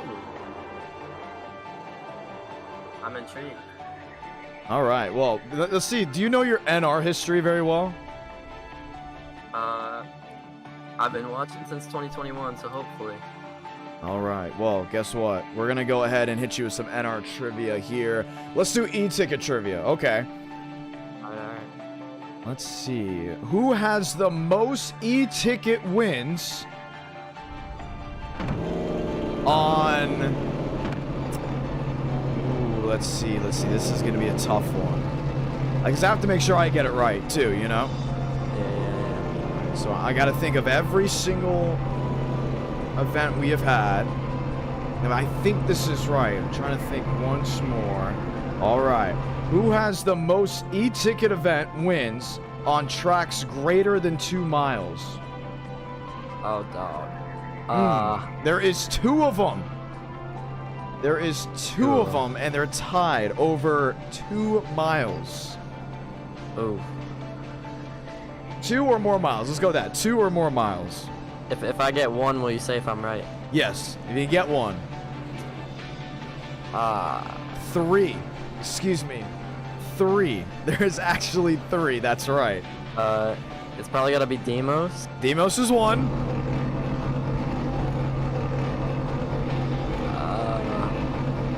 Ooh, I don't think you're gonna get that 3rd one, but I think you can get that 2nd one. Who won? The chat can play along too. Don't cheat though. Don't cheat. I won't. Dynaco, I don't think. War League only has 1 e-ticket win. Yeah, Horley only has 1. You gotta look for the ones that have more than 1. Mavic is 2. Florida 500 and USA 500 at Michigan. Not Cootie, he just won the Daytona. Cody has 1. Hold on, I got a grid. Alright, final guess. I'm gonna say...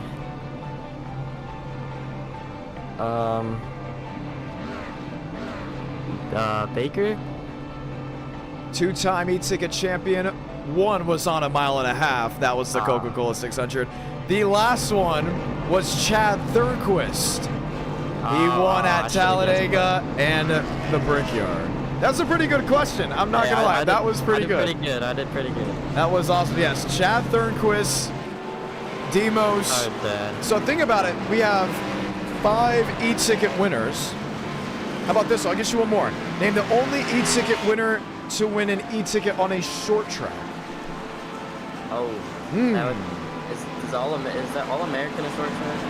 That All-American 600 was a short track race. I don't remember who won that. I just remember Gavin Austin racing. That was when I was new to NR. I think I was driving that. It is a 2-time winner. It's one of our 2-time winners. We've never had a 3.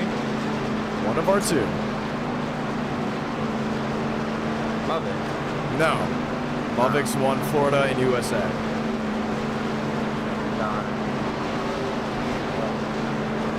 Hey, I did pretty good. You did pretty good. You did pretty good. We'll answer it at the first caution so the viewers can play around as well. We'll continue these e-ticket questions because it's almost e-ticket season. Are you ready for that tailgate 400? Oh, I'm so ready. I'm excited.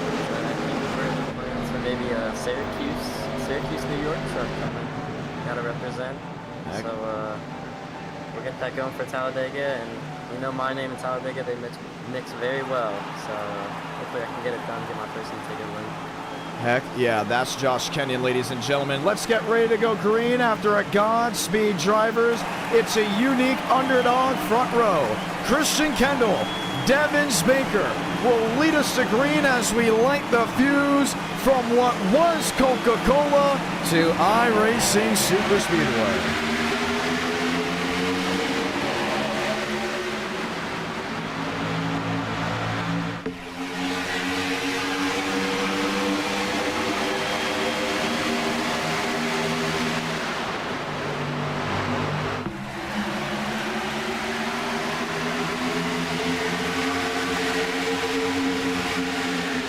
Baker to the outside, no drafting help. Now he gets it. That was Christian Kendall. Both drivers starting on the front row and now fading back in row number 2. Sean Rowe, race leader, with Corey Lyles, Ethan Eckert watching on. That's from the 3rd position. Every time we come to iRacing Super Speedway, the worry is how dangerous it is and how wild the speeds are. You're looking at speeds upwards of 240, near 250 miles per hour. Well, there was a time we came here with this car track combo, and you won't believe it, we went green until the final lap, coming to the final lap, and that's where everything just broke loose.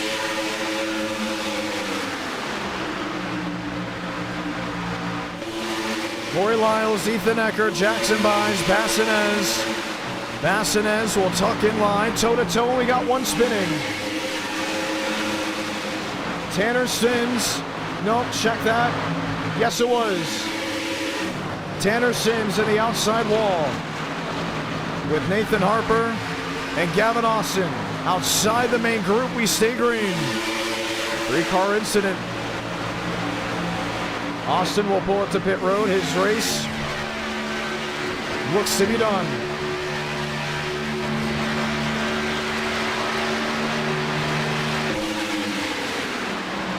Kendall in 5th. Delgado back there in 8th. They're pushing it. They're doing what they can. Find a buddy and make it work. 22 laps to go. And let's go mode like you usually see at tracks like this. The off chance of something going right. Not looking good for Christian Kendall. Spins it to the inside. Gets it fired. We stay green. Wow. And that's 2 incidents that very much could have thrown a yellow. But it's starting to separate out this group. 38 of the 40 drivers took the green flag from signing up. And this is the main group. Kendall after starting front row.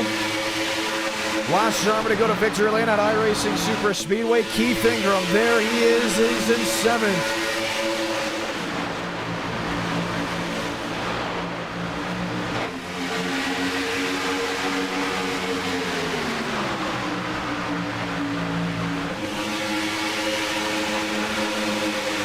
Can he do it again? That's what all the eyes are wondering. Trouble, one in the wall. Now they'll make that James Thurston in the wall as well. Raul Elvis finds his way through, and they're starting to drop like flies. And they're doing it in a way that wouldn't warrant a yellow. A big hit to the outside for James Thurston. He most notably will have to bring it to pit road.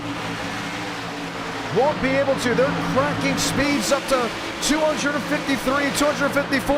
And look at how much that now rear end is skewed out. 225 miles per hour versus the leaders tandeming away.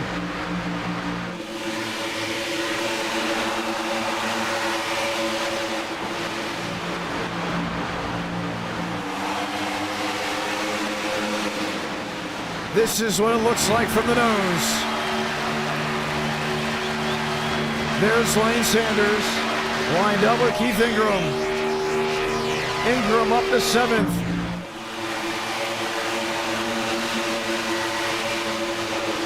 Meadows, Jolson, Walker, all packed in together.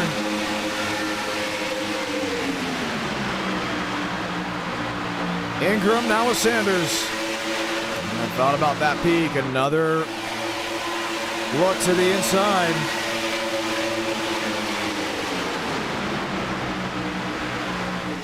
Bassinez in 3rd, Eckert in 2nd. Jackson Byes the race leader. It's been a long time since Byes has seen victory lane. Does this change today? Does it change in 18 laps?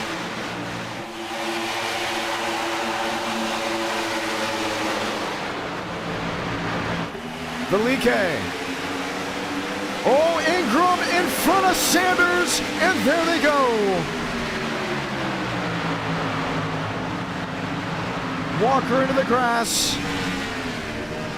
Ingram parked it in the grass as well, and the caution will wave.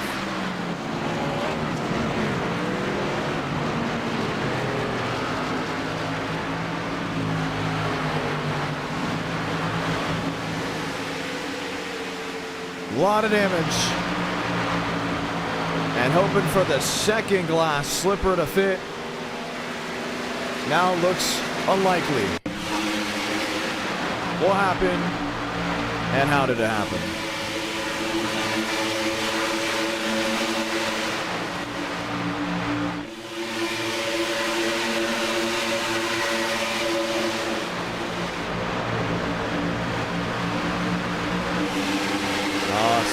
Ingram coming down. And he just went root first into the wall. Watch once more.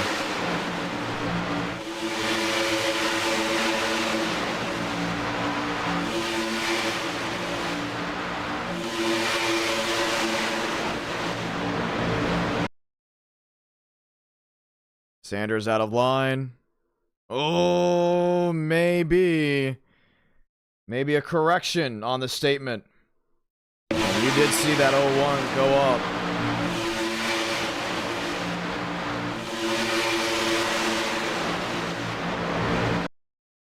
There's the first look up. Watch the seams. Oh, yeah, Lane Sanders up the track.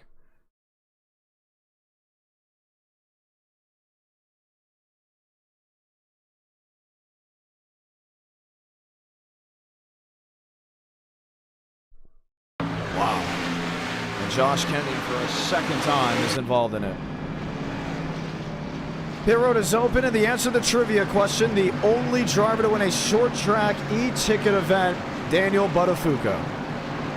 We can keep hitting these trivia questions. They're obviously a whole lot of fun.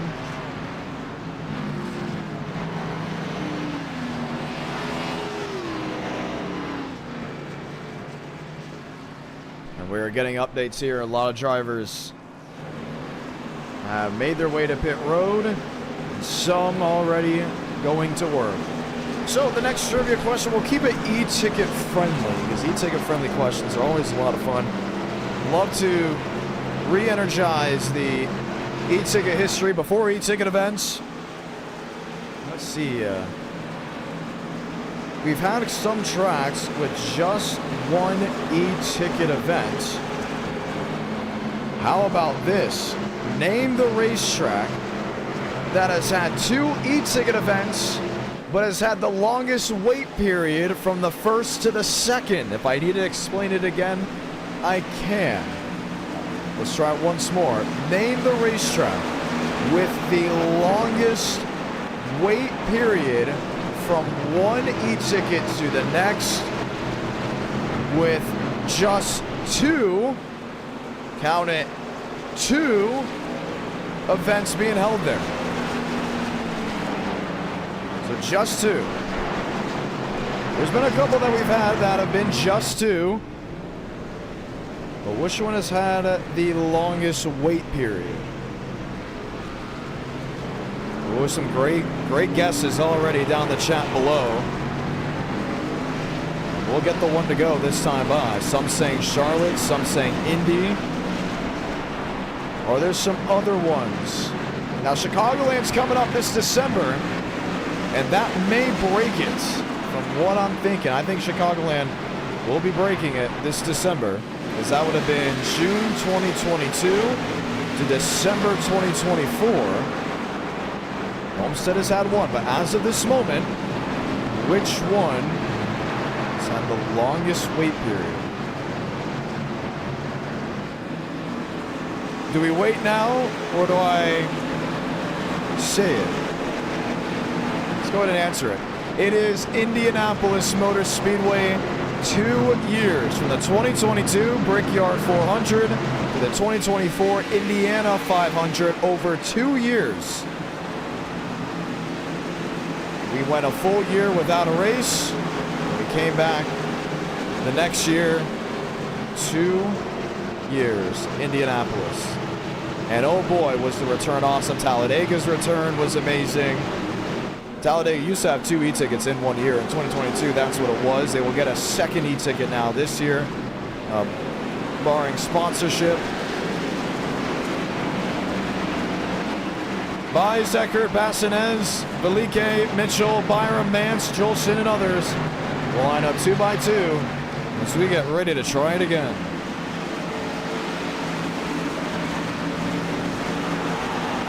Chevy Ford. Ford on Ford. Oh, this is a really good trivia question next. We got a caution. I'm going to see who knows their trivia really well. But it's going to be really cool. Ford Chevrolet, 14 laps to go.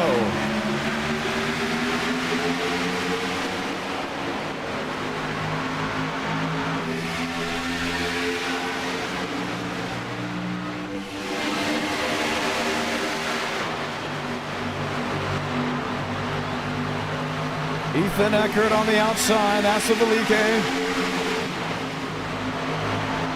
Mitchell, Byram, Mance, Jolson, 7th and 8th. Shimela, Cartledge. That's 9th and 10th.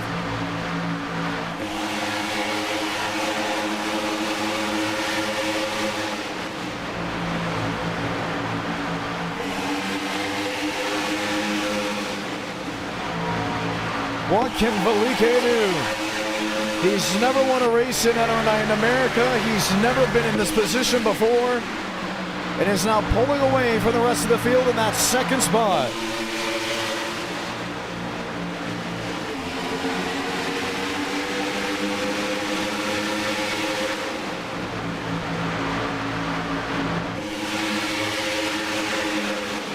Riker Byram to the outside. Byram with Jolson.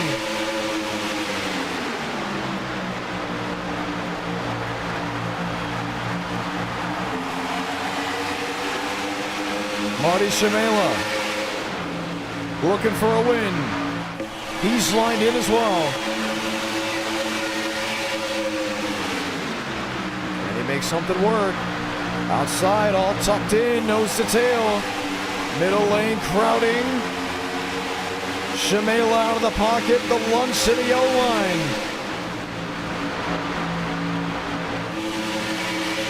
For the ones looking for Homestead, that was the race previous. This is now race 2. 12 laps remaining. I believe, yes it is, Ethan Eckert leading. Lane Sanders jumping out of the way.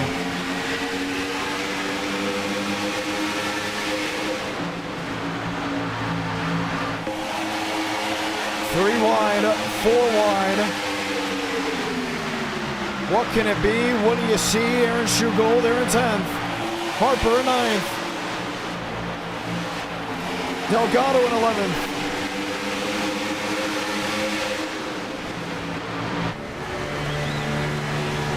Valike has got sealed in the back end of Eckert.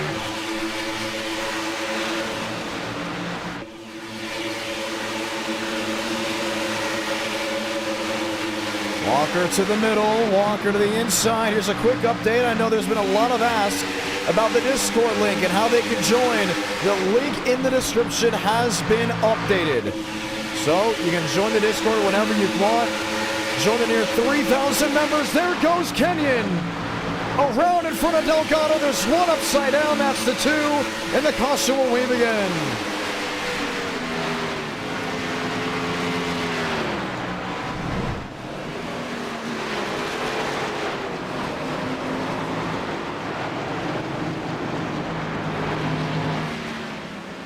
Freddie Bassinez destroyed.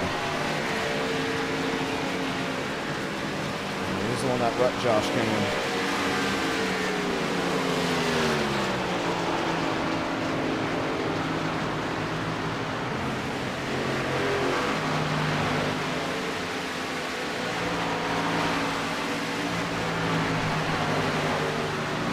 Let's check back on the replay. So there's Kenyon. He's dead in front of this 2 machine. That's Freddie Bassinez. Push once. Oh, it wasn't even him. It was James Thurston.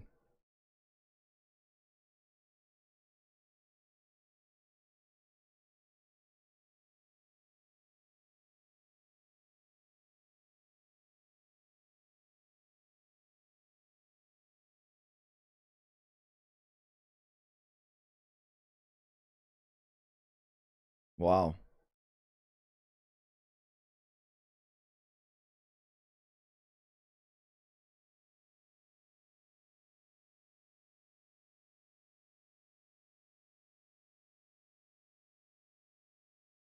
James Thurston.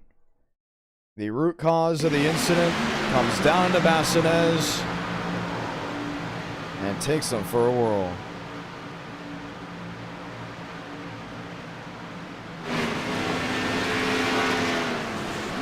Marcus Vanderlei, no lifting. Thurston will be given an L1 penalty for his mistake. Trivia time, let's hear it For the ones that are hanging out with us, what tracks have I called in person that is broadcast and PA that I've also called on iRacing? Do you know which ones they are? I will give you a hint later, unless someone gets it right off the gun. I know there's going to be some guys that obviously get the obvious one, right? There is an obvious one. There's another that you may have forgotten. And there's a couple out there that you may have said, how have you done that one in person and not on iRacing? And vice versa. I know which ones, for sure. If we include, and now if it's just broadcasting, it's a different number. If it's broadcasting and PA, it is a different number as well. I like that someone mentioned Winchester, because that will be added to the tally, because Winchester, for the ones that don't know, it is being scanned for iRacing, so keep that in mind. Winchester's soon to happen. Seen some 5 flags. Can you guys grab them all together? Whoever can get them together. I'll give some hints. There is one track currently that I have called in person that is on iRacing that I have not done. And you know what? If we hit 300 likes, we might as well just do it tonight to add it to the list, right? Just add it to the list. Does anybody even know what that track is? Okay, we're starting to see some people get them right. But can you get it as a whole? Here's the first hint. There are 3 tracks that I've called in person that I've also called on iRacing. Close. Very close to iRacing Driver 9. Very, very close. Okay, for the ones that are saying Milwaukee, it is not Milwaukee, but we could do Milwaukee tonight and make it 4. We had Milwaukee, I think, originally on a schedule with the Truck Series before I went to call that over the PA. And before the Super Truck race I called in June for Father's Day weekend, it was not Milwaukee. I've also never called a road course race. That could change. But as of this moment, not the case. There is 3. You won't believe it. I've never called a race at 5 Flags Speedway. There's about 2 or 3 instances that I could have gone down there, but something in the grapevine snapped, and last second I couldn't go. Most recently I was considered to go for the September race that they had with the Super and Pro late models, but that fell through. So not 5 Flags. A lot, I think I've called 5 Flags. You got Bristol right. You got Fairgrounds right. That's 2. I've never called the race at IRP. That has been considered as well. New Smyrna. Never called a race at New Smyrna. That is possibly to change in the future. But we have called a race at New Smyrna on iRacing. Man, oh man, I can't believe some of you long-term viewers are missing this 3rd one. But I'm going to have to give the answer because I don't think anyone's got it. I don't think anyone even mentioned it. Not Flat Rock. Flat Rock is not on iRacing. Winchester is not on iRacing. Salem is not on iRacing. Whittemore, Bertrand, all not on iRacing. All right, let's say it. Hickory and iRacing Driver 9 gets it. Yes. Hickory, Bristol, Fairgrounds, all 3 races I've called on the sim and in person. Back underway.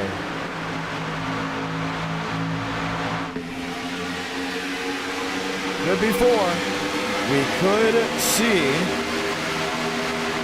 a 4th race out of that tally if we do Milwaukee tonight, but would have to hit 300 likes. Shamela, Pope, Jolson, Chagall, Harper, Hartledge, Baker, Mitchell, Eckert, with Smith, Valike, Bristow, Lee, and Buys.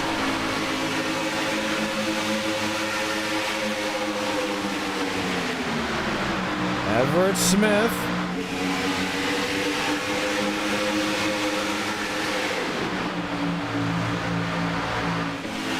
Lined in, watching.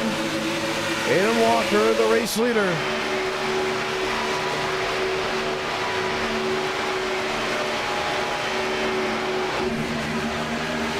Look at this. 3, 4, nearly 5 wide. From the driver stuck in the middle. Devins Baker still very much in this hunt.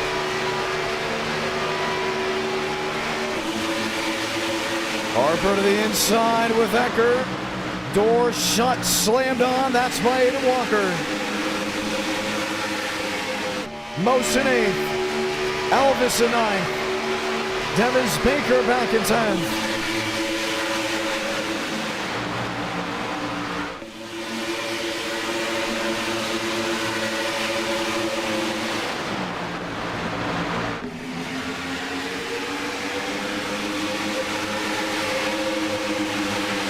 Three wide, 4 wide.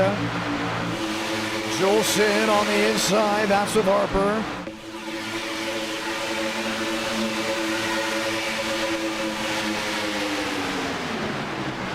Ecker underneath Harper. Jolson a slam to the back end of the Ford. Oh, Eckert sideways. Does he lock it down? He does, but it's on pit road. Off the racing surface, 3 to go. They're dicing it out. Alvis into the wall. There goes the 29. Devins Baker involved. That's Nathan Harper. Full loop, keeps it rolling. Aaron Shugol, the race leader. And now you got to time up a move. Look where that 87 is. Zachariah Cartledge has never won a race yet at our night in America. Could it change tonight?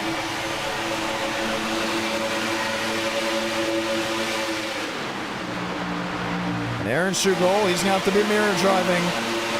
Velike has never won. Cartledge has never won. Jolson has never won. Everett Smith has never won. Do we see a first-time winner? Velike to the outside. Shugol on the bottom. He's going to need that help from the 28. No one goes with the 62. And then you wait on most. Does Mosteller make that move?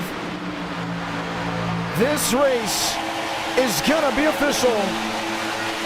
Salamanca, 1 to go from iRacing Superspeedway.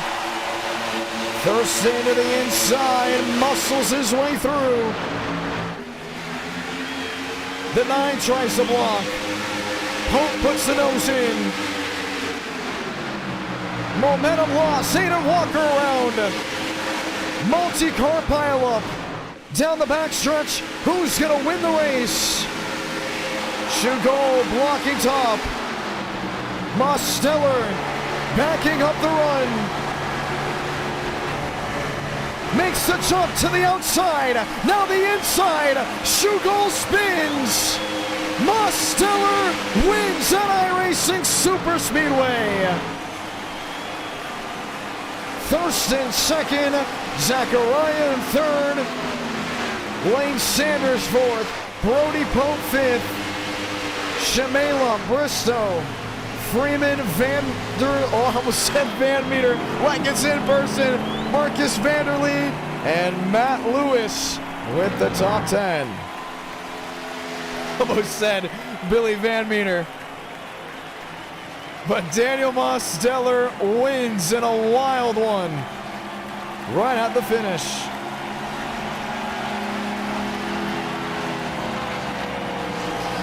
The Super Speedway King.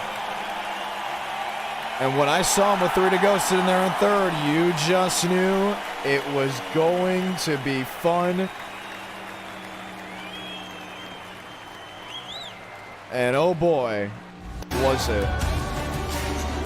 Most wins. Shugol spins.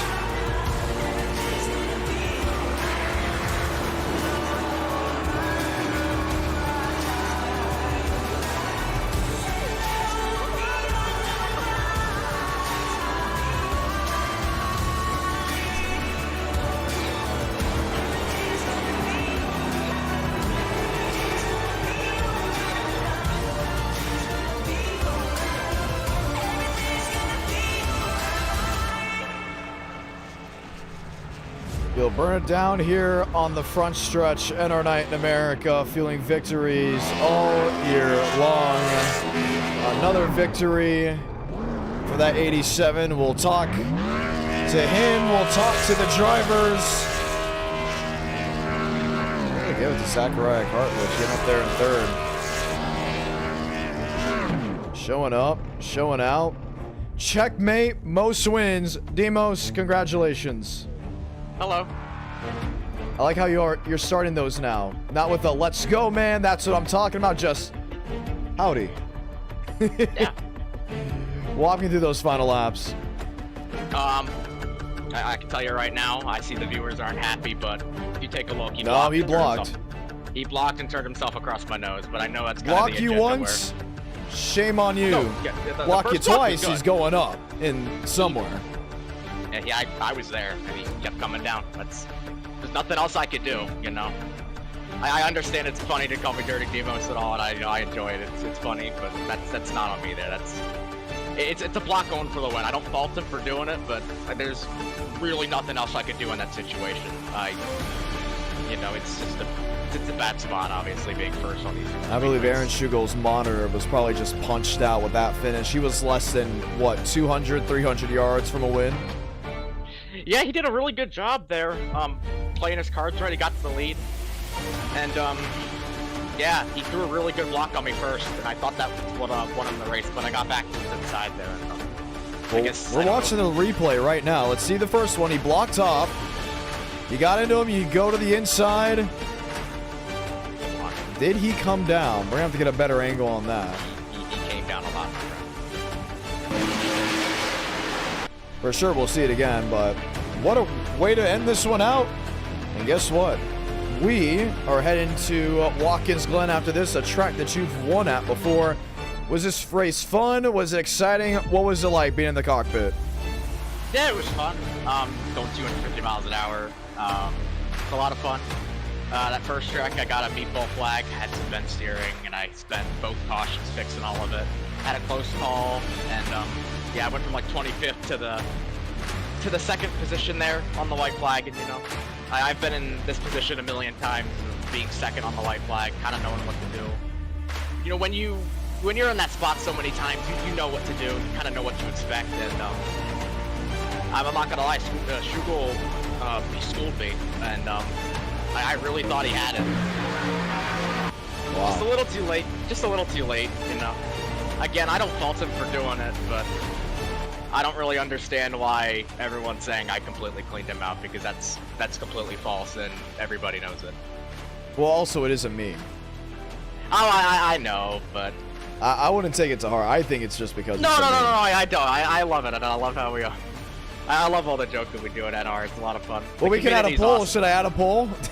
Yeah, you can. I know what it's gonna be, but I enjoy it. The community is awesome, and I love engaging with everyone, and just chatting it up, kind of explaining, what iRacing is, kind of how we do things around here, and to explain the moves that we make, because to an average viewer, they don't really understand sometimes how it works and what we have to do to position ourselves. And in that situation, I don't know how it looked on the TV cam. I'll have to look back at it in a bit, but you have to block like that. That's especially in this car in the next gen, you have to block aggressive because the runs are so big, and we were in a tandem, so you have to be perfect with it. And he got me one time, but just a little too late on the second time.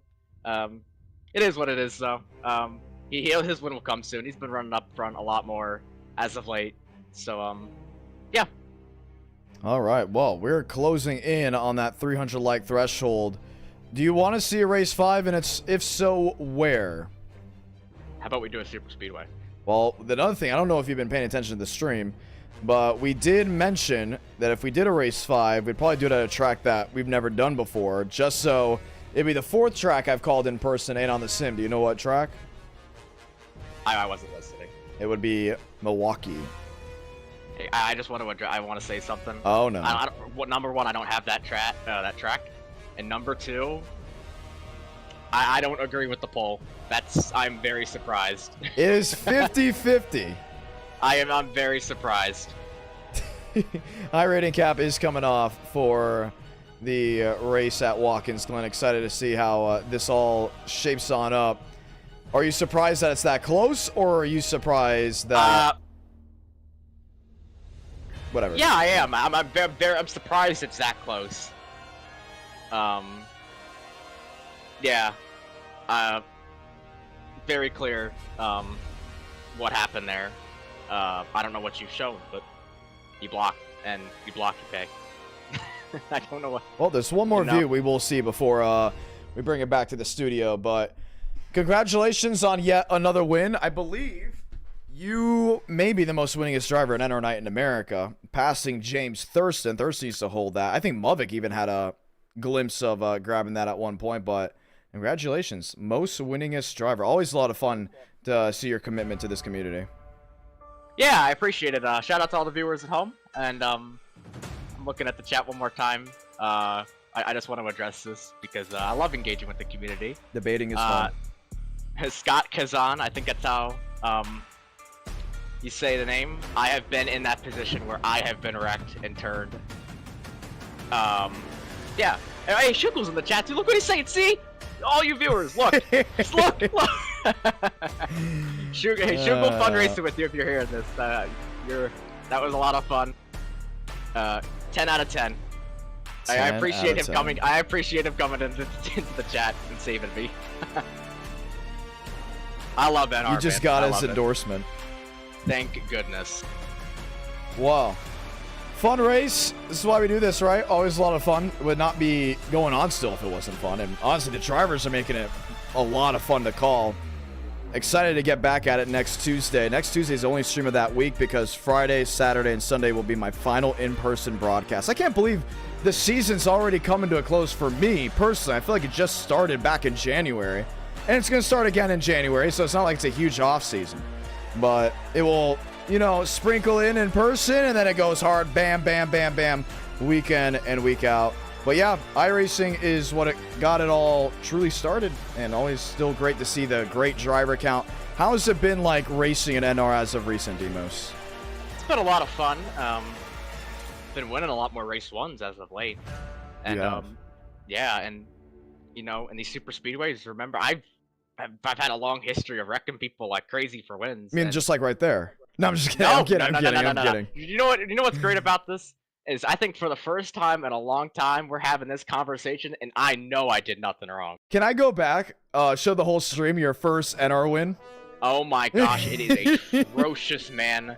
If you thought I was dirty now, I will pull it up because I think it's actually private, but I still have it, right? It is so bad. It's so embarrassing. It is so funny. I think I went like 10 for 10 on wrecking people in like the span of like 3 months. I forgot who you. I think it was Aiden Walker.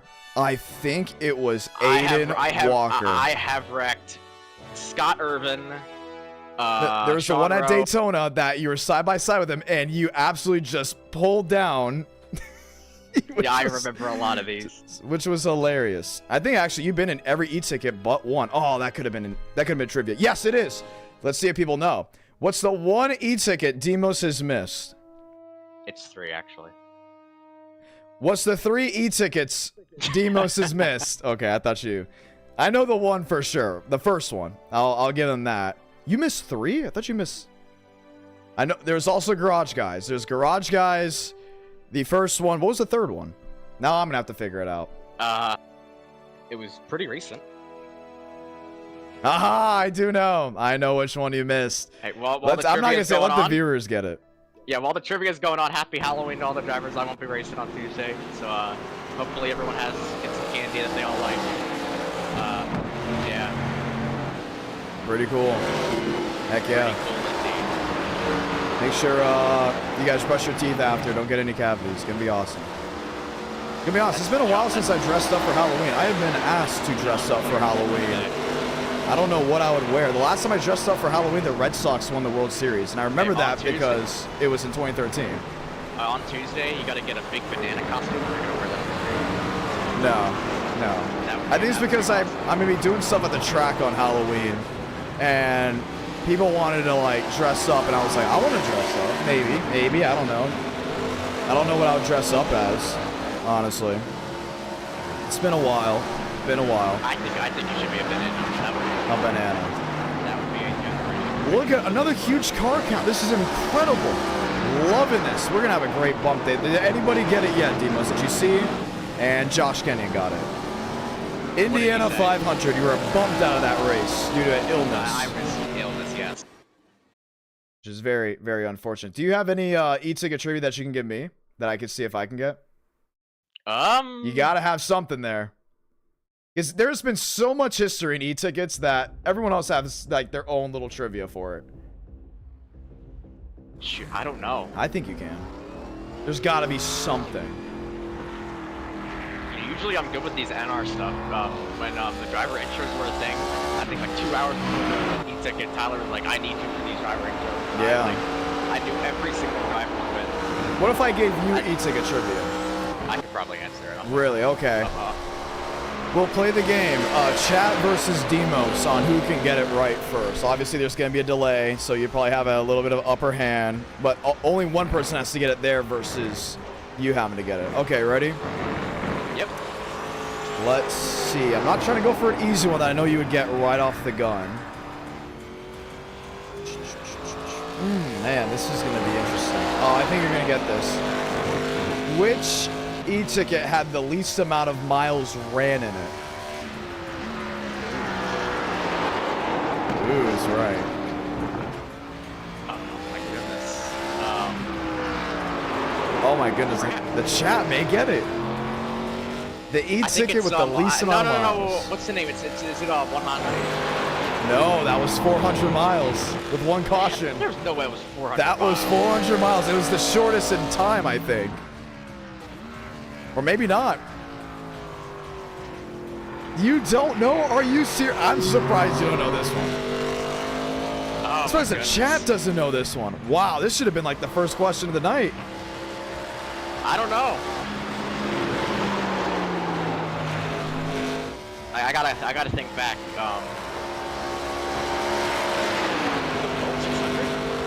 The what? World 600? No, that was 400 miles. 600 kilometers. Good gracious, man. Wow. Bristol has never had an e-ticket. They've had multiple opportunities at an e-ticket. Was it All-American? It was not All-American. That was 600 laps on a 5.8, so it was not that. Was it Chicago? It was not Chicago. That was 500 miles. Is this the question? Oh, the chat got it. Bastinez, Dynaco 400, 250 miles, 100 laps. My goodness. Why was it in that? How would I know?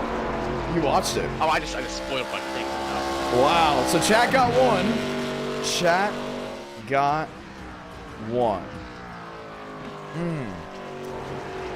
Trying to think. Nah, that one's gonna be a little too. Aha! What e-ticket event had the closest margin of victory? Indiana. Okay, that was too easy. Way too easy. McAvoy easy. And Gaten Rush. Yeah. Okay. Well, I guess you get that one. The chat didn't even get an opportunity to think. Let's see. All right, so it's one apiece. It's one apiece. I gotta hit you with some of those old, like those hard ones. Darn, this is gonna be tough. What's the longest green flag run in an e-ticket ever? Yeah, it was probably the Garage Guys. Which one? Garage Guys. I don't think so.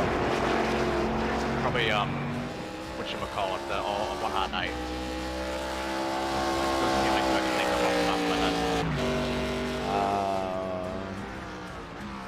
I don't think so either. I'm gonna be honest. I find it hard to believe it. I find it hard to believe too. I'm gonna have to review this one.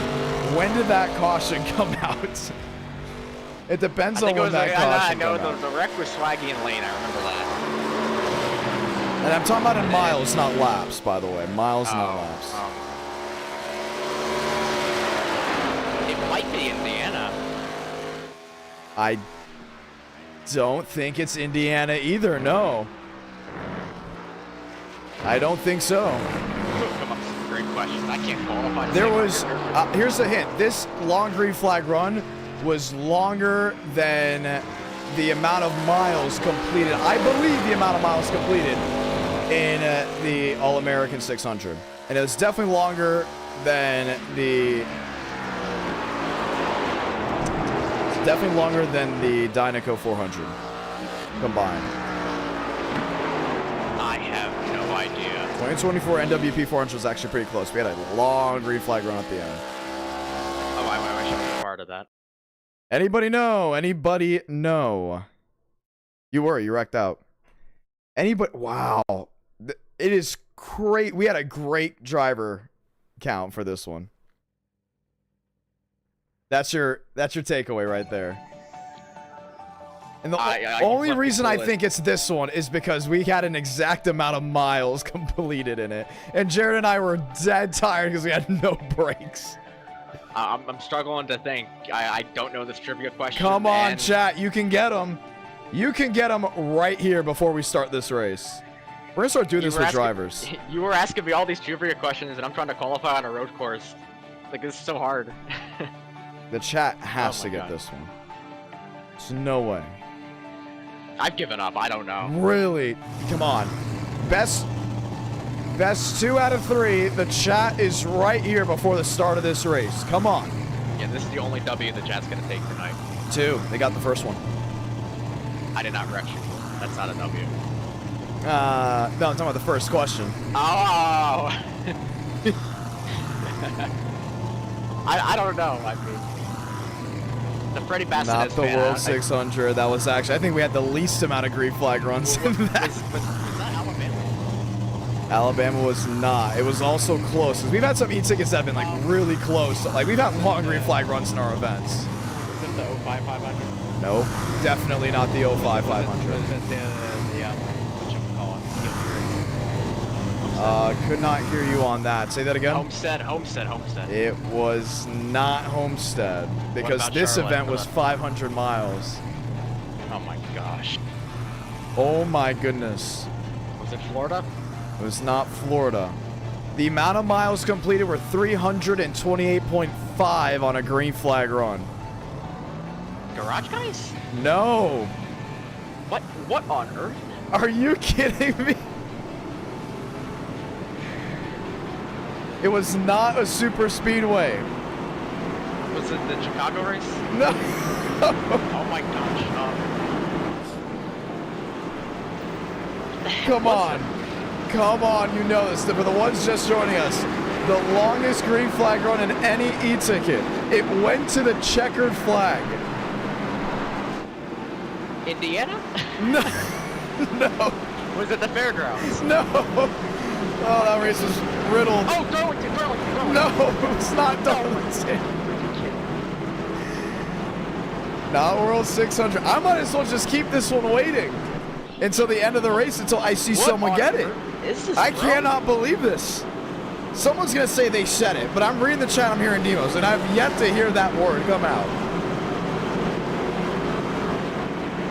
Not Alabama. I cannot believe this. 328.5 miles completed.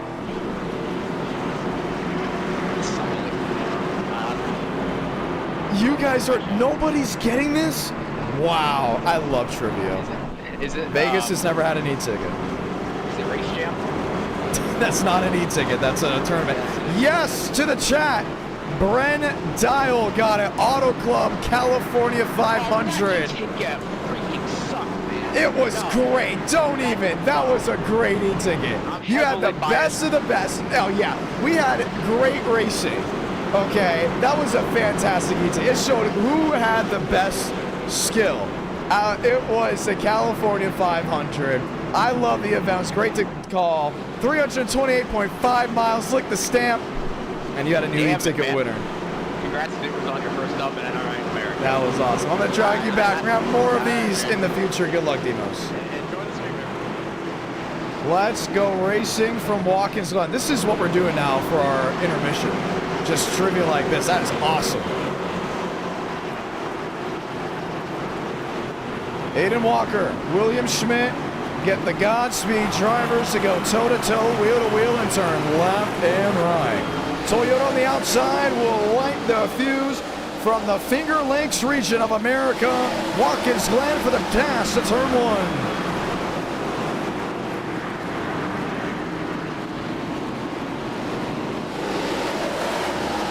Delgado spinning deep in the field, catches the tire barrier. Walker, Schmidt, Collazo. Look at Collazo on the move. Now, don't look now, but I think Hector Collazo could be a newcomer at NR in America that you're going to remember for a while. Sliding in through the bus stop. Collazo slides, saves it, but heavy damage to his nose. Picks up the 38. Christian Kendall, Zachary Trevino. Into the tire barrier, caution will wave. Oh! And who came out of nowhere? That was the 99. Carter Kingsley. Right when he got the compliment, it's involved in an incident.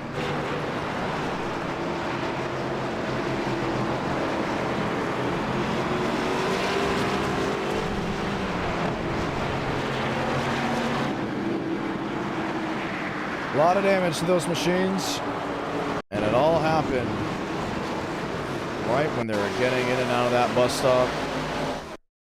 Collazo, the 16, did Schmidt make contact with him? No, he caught the guardrail that was peeking out. And then when Schmidt had to check up and just nail the back end of that 79, gets it righted, and then Christian Kendall didn't give him any room. And that's how that stack up started. And that's how the 99 got collected.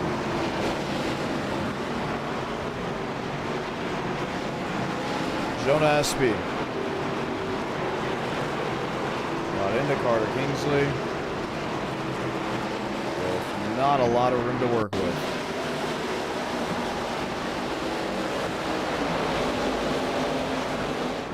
Let's watch on from Kingsley.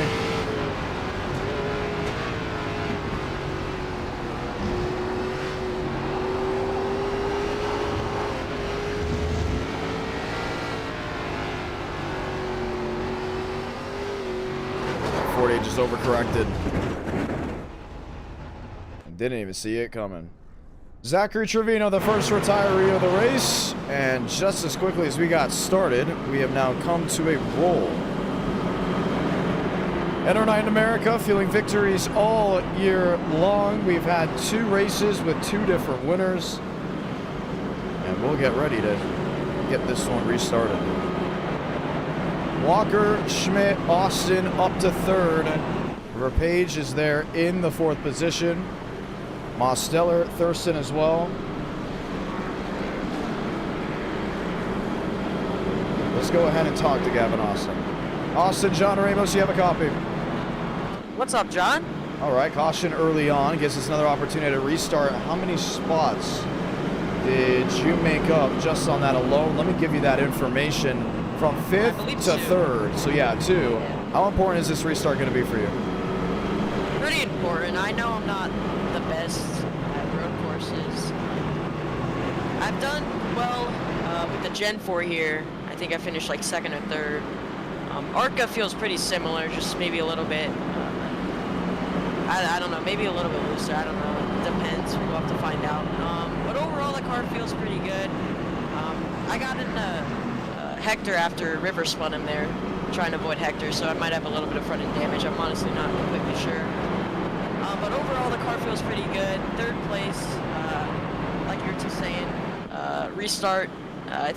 You know, just got to time it well, and I think I'll be all right. I know River and Demos, River's aggressive on road courses. Demos is just fast. So, yeah, I'm just gonna have to battle throughout this.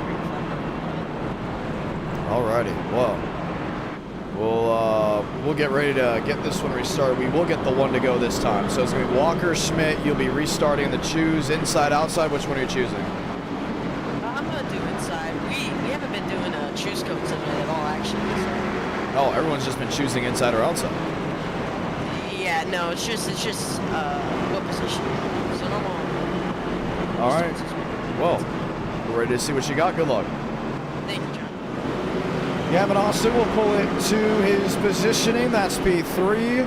Aiden Walker, William Schmidt will line up back toe-to-toe as they get ready for the restart.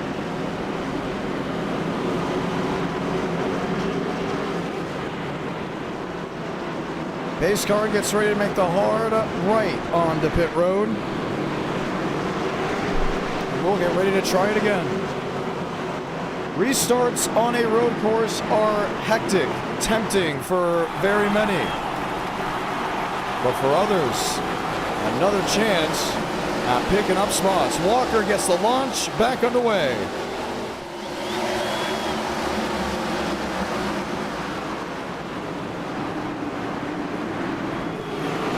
River Page, P3. Gavin Austin up to 4th.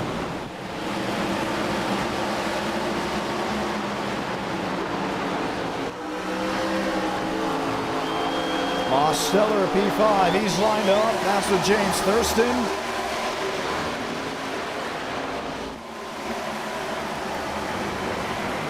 Schmitty into the second position.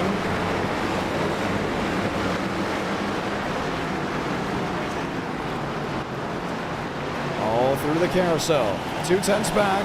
Chevy, Toyota, Chevy, Ford.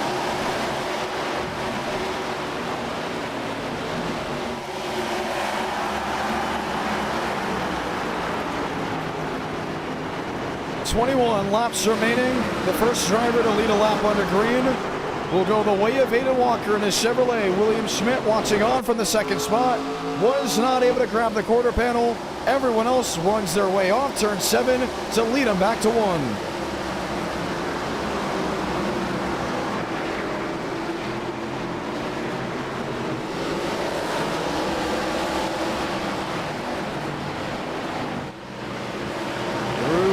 Carousel, should we say through the S's?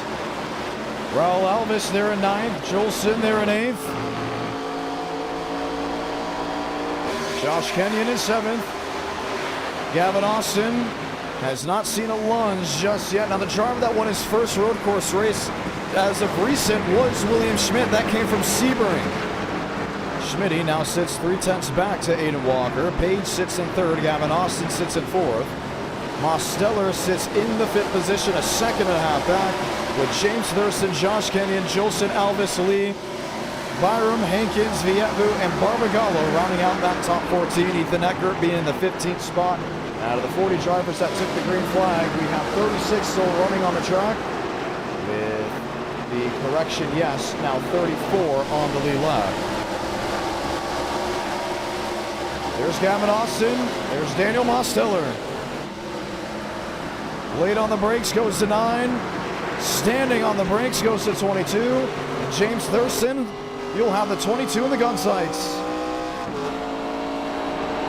And you hear the horsepower is just a little bit different than what we're used to hearing with the Gen 4 stock car. Now, this is the car we used for the Garage Guys 499, for the original Brickyard 400 back in 2022.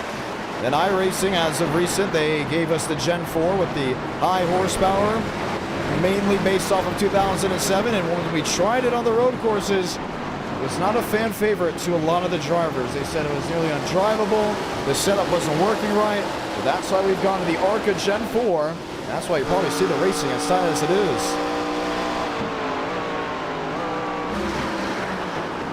Chris Austin there in 5th under pressure. James Thurston getting the nose jammed up. Josh Kenyon in 7th, Jolson in 8th, Raul Alvis, there he is now in the 9th position. Oh, slams the wall. And really junks up the nose. 3 tenths back goes William Schmidt. Can he find a way around Aiden Walker? his best chance at a net gain will be off the S's and on that long back straightaway. Off turn 3. The run to the bus stop. There's the momentum swing. Deep through entry. Schmidt is there. Now can he find a way through?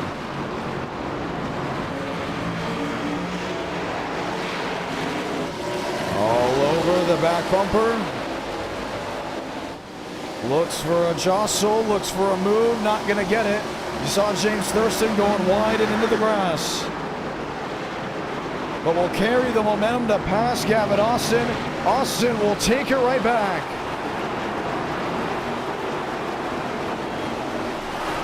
We'll have to try another opportunity.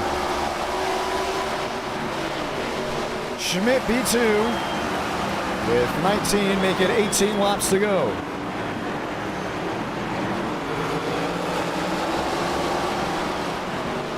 He's there, he's not too far back, and these road course races that we've had as of late have been absolutely fantastic. And the great toe-to-toe to the wheel-to-wheel. And now Schmidt, 2.5 tenths back there to Aiden Walker. Mosteller, 5 tenths back, he's there in third. River Page, 2.5 back, he's there in fourth. Gavin Austin in fifth, James Thurston in sixth, Josh Kenyon, he's there in seventh. Jolson in eighth, Lee in ninth, Byram in 10th. Hankins back to 11th. Look at this fight behind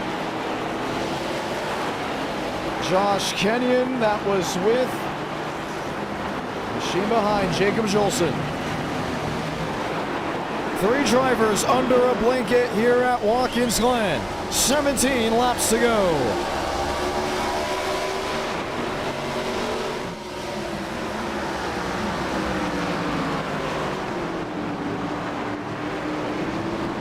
Walker, Schmidt, Mosteller, top 3.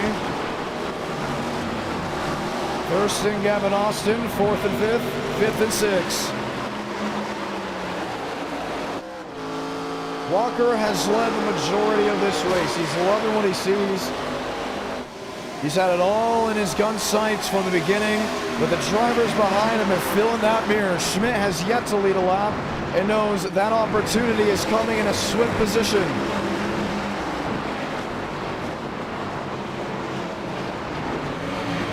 Mosteller watches on. That's from the 3rd spot. Over the strips. Back onto the racetrack.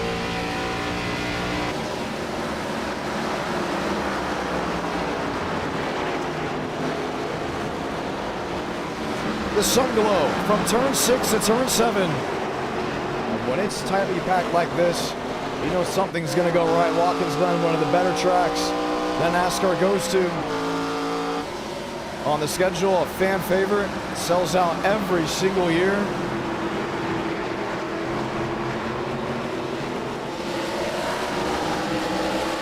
$15 laps remaining.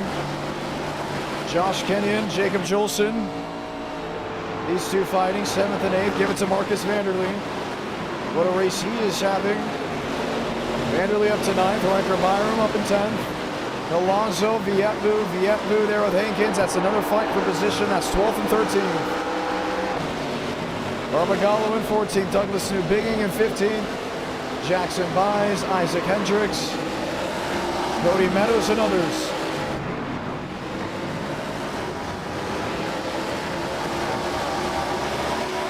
Some move. Can he get to the quarter panel?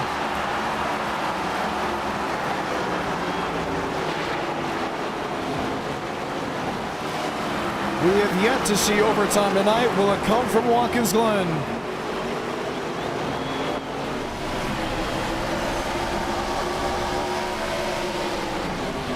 $15 to go.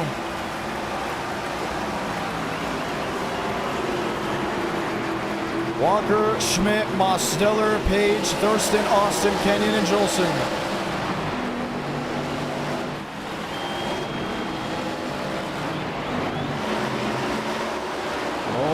In the 3rd position, Schmidt just can't get through the gears right to find a way around the Aiden Walker 93. Yeah, they're going to have to hope for some tire wear to really set in. But look at the precision needed just to gain a tenth or two.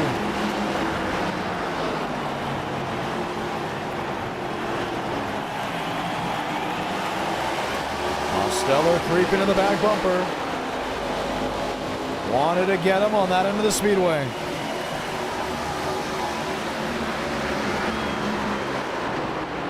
Couldn't do it then. Just can't get it there. He's fighting though. He's fighting his heart out.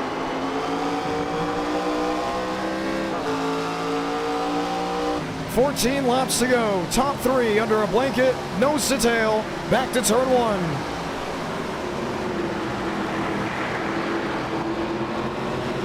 More SRX races coming in the future. Page, Thurston. Those two, a quick tango together. Schmidt loses time, slipped up in the S's. Most will not be able to prevail.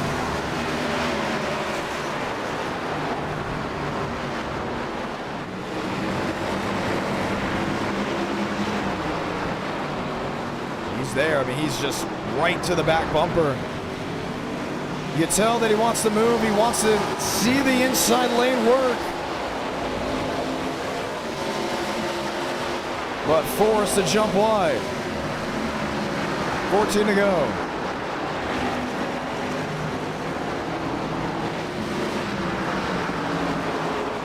Can Mosteller find his way through William Schmidt?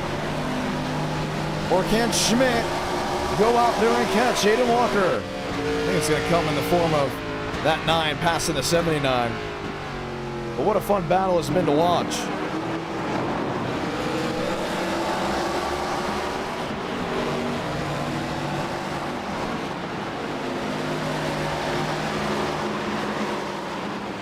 Thurston watching there from fourth.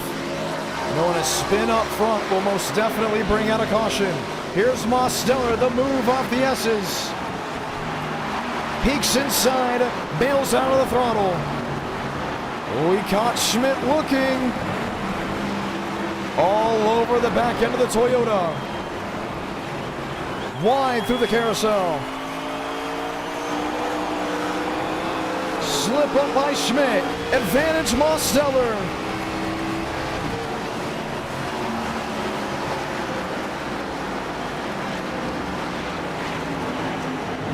Most into second. He locks it in through 6. And now we'll have 12 laps to see if he can catch Aiden Walker and be the first 2-time winner on the night. There's Gavin Austin at 6. There's Marcus Vanderlee at 9. Barbagallo with Riker Byram. Byram parking it in the runoff area. 7/10, that's what he's got to pick up. Lap for lap, it has not been in his favor. A driver that has not been outside the top 5. We've had one caution this race.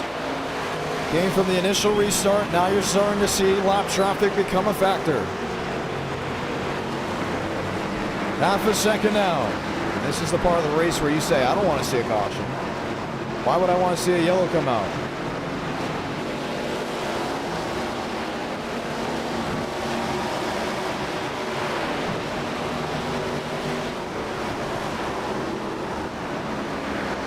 Look inside of the 18. Goes to the runoff.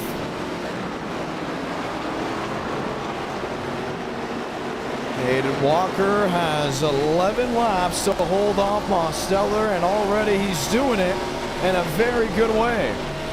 Gains 2/10 on him. River Page, Gavin Austin, Josh Kenyon. There's Colazzo. Vanderlee, I always want to say Van Meter with him. Jolson, Vietvu. Vietvu's actually going to make a move out of line, backs out of it. Hankins, Barbagallo. Then there's Douglas Newbigging, that's 14th, all in no man's land. You have to wait a while till you see Isaac Hendricks come into view. There he is in 15th. You got Corey Moore, Zach Tenfen with Mauricio Marquez Ramos, and then Landon Velique, and Devins Baker making out the top 20. With Christian Delgado just about to go a lap down, and Aidan Walker is right there with Daniel Mosteller. Always fun, always exciting looking through the field.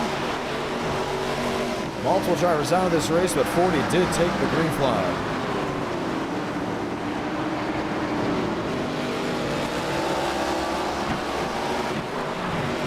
Schmidt in third, Thurston in fourth, Gavin Austin in fifth, River Page in sixth.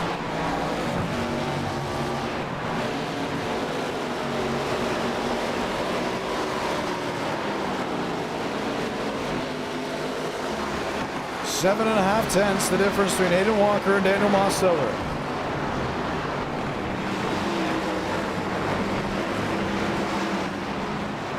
It's down to 4 tenths now.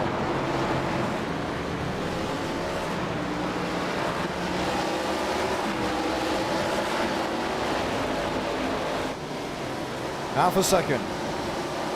There's William Schmidt, P3. There's James Thurston, P4. Gavin Austin back there in fifth with River Page. That time is starting to deteriorate for Aidan Walker. 9 tenths, the difference. That's what it was just a couple laps ago. We'll be able to close and stretch just for the time being, but a half a second pickup within the last 2 laps for Mosteller.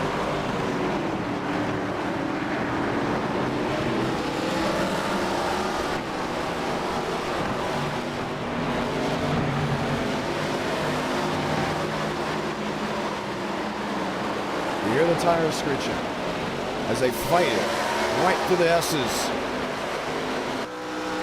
3.5 now. Chevy on Chevy.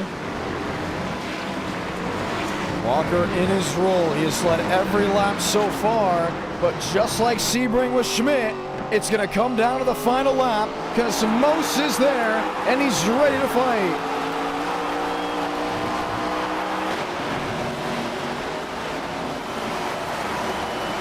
Lap traffic all around, hoping to not be a factor.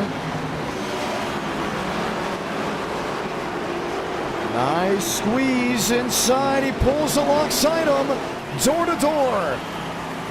Walker just narrowly gets clear, now he doesn't. Mosteller at late break, and it won't be enough. Aidan Walker holds on to the lead, but he can tell that that lead he once had has completely gone away. Mose is there and is going to swing at any opportunity.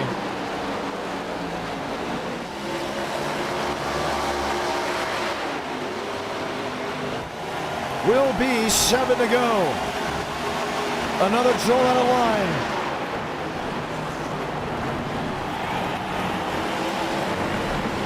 Over the bumps, over the humps.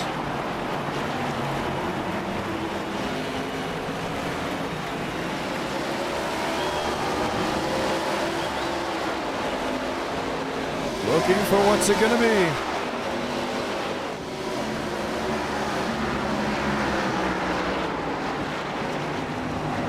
Two tenths, first and second.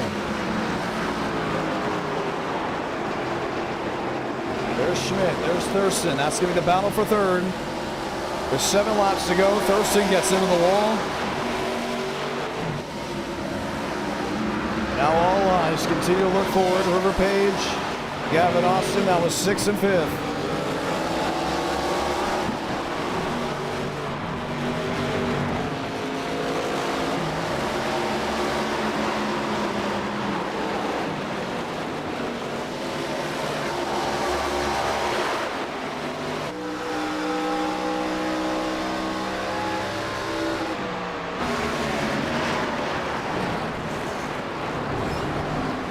Someone caught the guardrail. That was William Schmidt.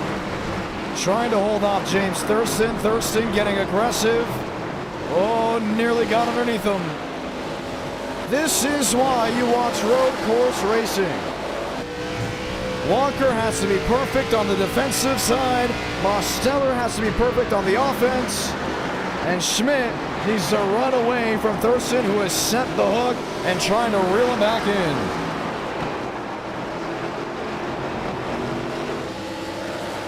Six to go.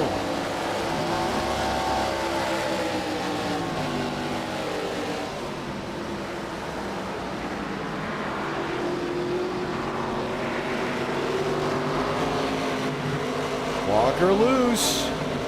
Over turn one.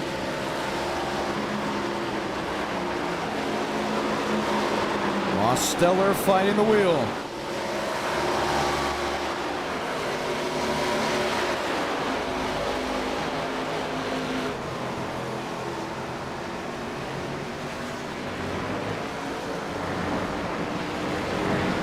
Looking for something to give. Looking for something to take.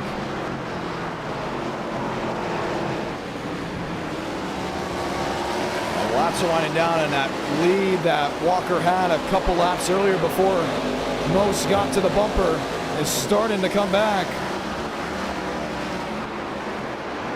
And a 25-lap shootout after this. That will be from Auto Club with the IndyCars. Will commence.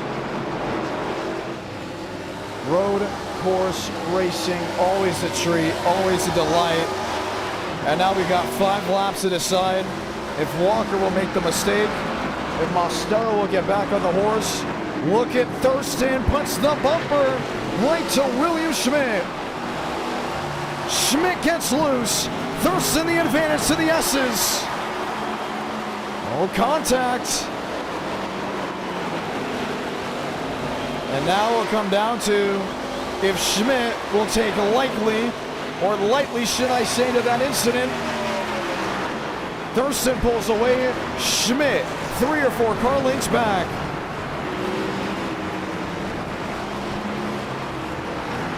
Mosteller is back. He knows what he has to do. You win races by being bold. He goes 3 wide with the lap machine and is right to the back bumper of Ada Walker. Looks underneath.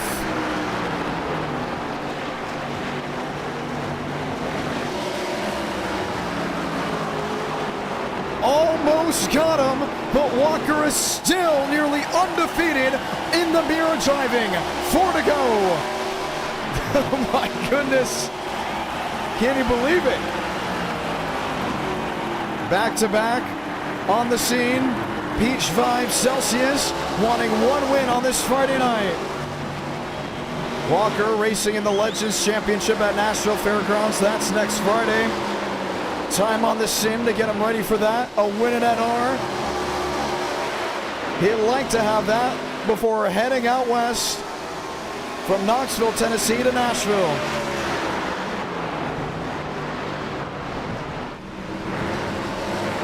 Over the curbs.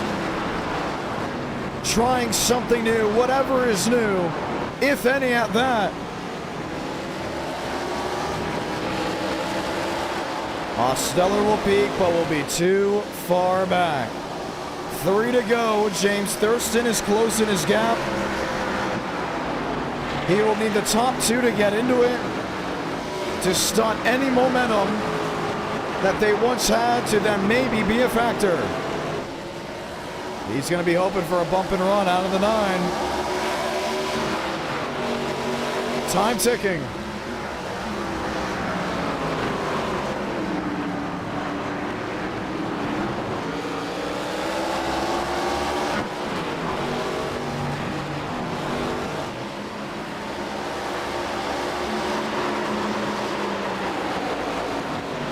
Riding the strips. Trying to find the edge. Through the S's. And into the backstretch bus stop. These two have been stuck together for the majority of this race. All eyes have watched them duel. Watched them fight. Aiden Walker has led every lap in this race up to this point. Mosteller, the last 6 or 7, have been looking to steal them away.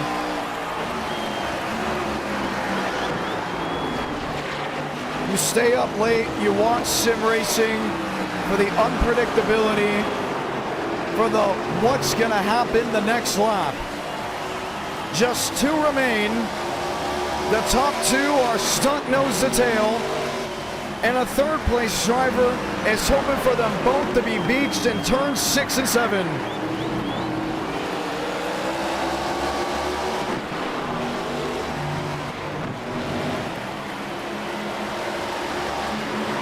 Uphill through the S's. Mose gave away the advantage on entry. He takes it on exit. Loose, gets in the grass, and is still with Aiden Walker. Fearless to the bus stop. Gets into the 93. He turns Aiden Walker sideways. Gets it righted off the carousel. And here comes James Thurston to make this a 3-car race. Mosteller the leader. But can Walker pay him back?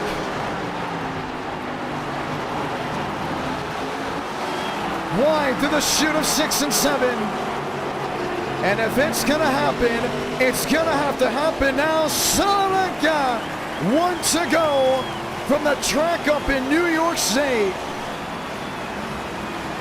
Thurston is there.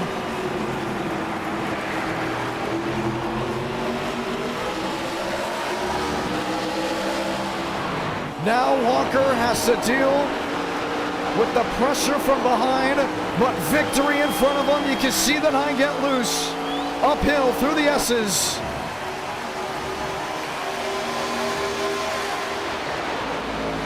If he's gonna get him, I think he's got to get him here.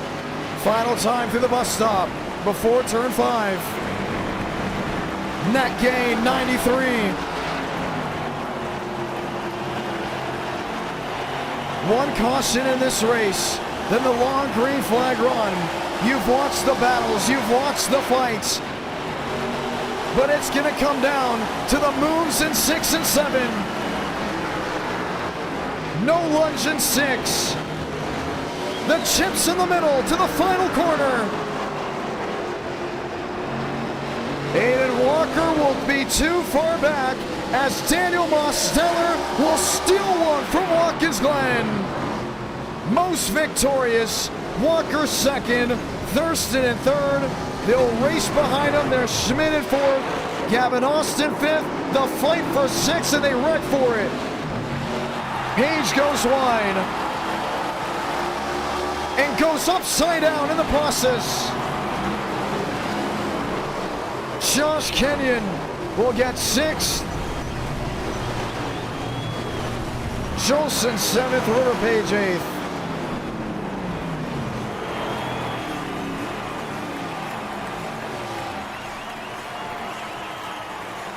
We do love racing, don't we?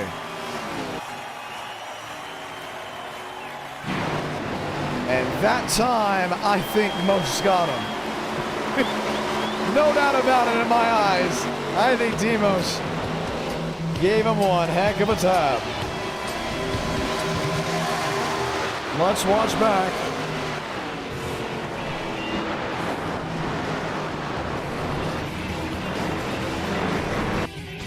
There's the move. Got underneath. And that for sure will be his fault. We may have to do a poll as well. I know we did the poll for iRacing Super Speedway. We'll definitely have to do the poll for this one. But undoubtedly a win for the number 9 team. Demos, congratulations. That one was my fault. I think so. Oh yeah, I knew it was my fault the second I did it. I tried to let him go. I straightened him out. I'm pretty proud of that. I hit him in the right front, got him straight, and I lifted. I was gonna let him back by. I know that's not really something that's done around here, but I tried lifting, but I lit up his stuff, and that's 10,000% my fault. You know, like freaking 40 minutes ago, I was I'm gonna put a tweet out, and all I'm gonna say is dirty Demos. Oh my goodness. And I want to see how many likes it gets. That will be an automatic retweet for me. And all lowercase, by the way, Dirty Demos. I just put it out on my X account, not Twitter, X account. Just Dirty Demos, and let's see what everyone's reaction is. Oh my goodness. It was a great race. It really was. I enjoyed it. You put a lot of emphasis on enter the bus stop and exit. What was going through your mind? Well, I knew I had to catch him off guard, and my move was I've done this move before. It's where you off the exit of the bus stop, you go to the right hand side, and that's what I was gonna do. And you know, I drove through him. That's what happened. I kind of misjudged it and hit him, and that's not a good look after everything I just said like 40 minutes ago. It was liked by William Schmidt. I gotta go find it so I could so I could like it. That's my fault. I'm sorry to every single person that had to see that, because that was quite frankly, that's up. I can't believe I did that. Yeah, Walker owes me one. That was not a proud moment by me, but what can you do? Well, what can I do is not do that. You can't go back in time and, you know, hit the rewind button. You just gotta live with it, and you know. There's one more race tonight. I don't think it comes from the IndyCar race at Auto Club. Highly doubt. Well, unless we had 300 likes, of course. But I don't think it comes from the IndyCar race. There's no way he would possibly ruin his race for that. I mean, I deserve it. Listen, as long as if he wrecks me, you know, intent wrecks me or whatever, you got to make it look cool. So that's all I want him to do. If you're gonna wreck me, look cool. Yeah. That's my rule of thumb. If you're gonna retaliate on me for something, it's got to be cool, like we're flipping or something. All right. Well, I think it's gonna be really interesting to see how this all lines on up. We'll have a 25-lap sprint. The drivers have made it very clear that they want it to be a day race, so we'll make it a day race. We're ready to rock and roll. No iRating cap on that. Well, from your first win to your most recent win, the meme lives on, and I love it personally. I do like the meme. Aiden Walker, unfortunately, involved with this one. Oh my goodness, foreshadowing. Did I say that? Excuse me. I'm almost losing my voice. Not losing it completely. Solo casting for a long time kind of does that, but did I say that you wrecked Walker for your first win at NR Night in America? You did. I have to check if that is true. You did say. I remember you saying it. And I have to check if that is true. I'd hate for it to be true, but if it is true, it is. Is it? It's true. I remember you saying it. Well, I'll have to fact check just to make sure, because it is pretty interesting how foreshadowing that just was. But we're here. You know, viewers want more trivia. We're going to be hitting people with trivia. These drivers. Session is up for the next race. Mosteller, congratulations on win number 2 of the night. Hey, yeah, thank you to all the viewers watching, obviously. Got one more race. How about we do some more trivia? We should do more trivia. I mean, a lot of drivers want to do it with me as well, so we're going to be going back and forth doing a bunch of that. So let's start with Vietvu. Haven't talked to Ethan Vietvu. He was by himself in a chat, hanging out, and we said, you know what, Vietvu, do you know your NR Night in America e-ticket trivia? Definitely not, but we'll give it a shot. Okay, so that means I can be a little bit easier on the questions. That's a good answer, because I want to be easier on the questions. I don't have to go through these hard-nosed questions. Okay, let's see. This is a trivia question that's for you and also the chat. Whichever one gets it right gets to advance. Session is up for Auto Club, by the way. So we are going to think about this. No, that never happened. That never happened. Name every manufacturer that has won an e-ticket event. And the chat can do it too. We're gonna go Chevy. Okay, Chevy is 1. Ford. Ford is 2. Gotta beat the boys in the chat. I'm thinking if Toyota's one or not. I feel like, yeah, Toyota has one. Toyota's 3. It's going to get interesting. Dodge is 4. Those are the 4 manufacturers Oh that have my won an goodness. e-ticket. Yep, all 4. I'm just him. Honda almost won an e-ticket. That was in the Indiana 500, but that is soon to possibly happen. Pontiac has come close as well, but they have not gotten it. So really cool to go out there and mention. Okay, that was an easy one. That was probably too easy. So let's do this. Let's see. Ooh. Trying to think. How many tracks have had an e-ticket event? That's awesome. That's going to be really cool. Man. You can start with the obvious ones, and then you can work your way down. Do I have to name every single track? Every single track Okay. until you forget or run out. Daytona, Daytona's 1. Dega, Dega's 2. Auto Club, Auto Club is 3. Myrtle Beach. Myrtle Beach never had an e-ticket. Community event. I thought we did. All community event. 3. Well, we should do an e-ticket though. We thought about it. It was going to happen actually January of this year. But I got moved so we could focus on the Battle of the Beach and then Florida 500. So you got 3. Can I keep going? Yeah, keep going. Whatever you think you're done. Alright, so Daytona, Dega, Auto Club. I'll give you a hint. I've called I'll do races at one of the tracks. Did you say Charlotte? Nashville. No, I didn't say Charlotte. Okay. Charlotte? Yeah, sure, Charlotte. I thought I heard Charlotte. So 4. Chicago. Chicago is 5. Never did the street course. We were supposed to, and it got canceled last second. And I heard Damn, what Nashville, so let's go 6. I'll give you Nashville for 6. Yeah. Fairgrounds. You're almost done. You're almost done. Yeah, I'm. What else is there? Was it like a short track? You've named the only short track. We haven't had a road course e-ticket yet. We have not. We should have had one by now, but we have not. Oh, Michigan. Michigan is 7. You're almost there. Dude, I have no idea what this last one is. Oh, it's not the last one either. There's more? There is more. We've had a lot of e-tickets. I think we've had 23. Oh. That's Not sad. Long Beach, chat. Long Beach. We're at 8 right now. Not Kansas. Chat's trying to help you out.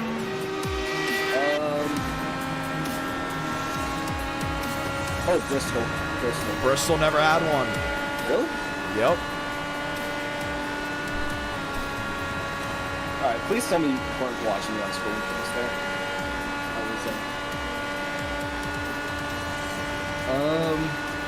I think Bassinez got it before you did. I have to fact check it though. I have no idea. You were definitely missing Homestead.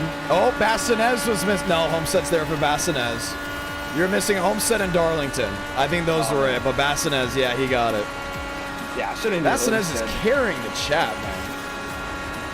Freddie knows his stuff. He knows the stuff. Freddie is good. All right, ready? You got one. The chat has one. Trying to think. That last one. This is for it all, okay? What is the most winningest number in an e-ticket event? 3. Wrong.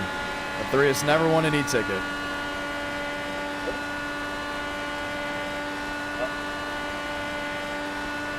I know Mulvick has a couple, 42. 2 for 42 is not enough. 9? Most has 2 for 9, not enough.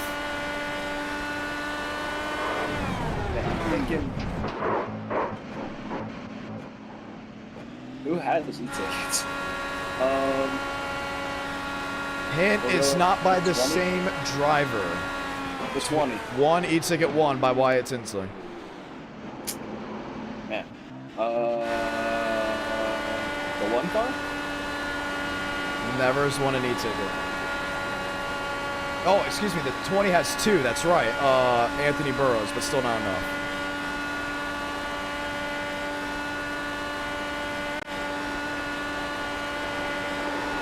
Yeah, and Mubbock's first e-ticket was in the 93. That was correct. The 8. No, not the 8. Not the 87, not the 00, not the 12.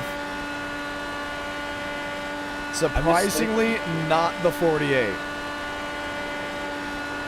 24? No, I can't. Yes, you are right. 24. Wait. I remember Both with Cootie Baker. Both with Baker and one with Andrew Cootie. Yeah. 3. The number 24 has won 3 e-ticket events. Loazy won 1 in the 7, if I'm not mistaken. So yeah, all right, pretty good. We're gonna continue the trivia. We're gonna go around. We're gonna go around town. You know, let's have multiple drivers for a trivia. Barb, you're gonna be here for trivia. We're gonna have trivia night with you, Schmidt, and Gavin. You, Schmidt, and Gavin. The big 3. You're also gonna be going up against the chat. The chat has the opportunity. This is e-ticket trivia. Okay. Okay, let's do it. No music in the background. Oh, I should have got some Jeopardy music. Okay. You know what? Let's do this. Ready? How much do you know your e-tickets? Yeah, I guess you could say a little bit. Okay. What was the first e-ticket won by a single-digit number? Ooh. Woo! Really jump out of the gate with that one. There was that one e-ticket. Wasn't it was it Chad Thornquist? It was! Oh my goodness, Oh yes! my gosh. One on the Yes, board. okay. Okay. I've asked this question before, so let's see if you guys remember it.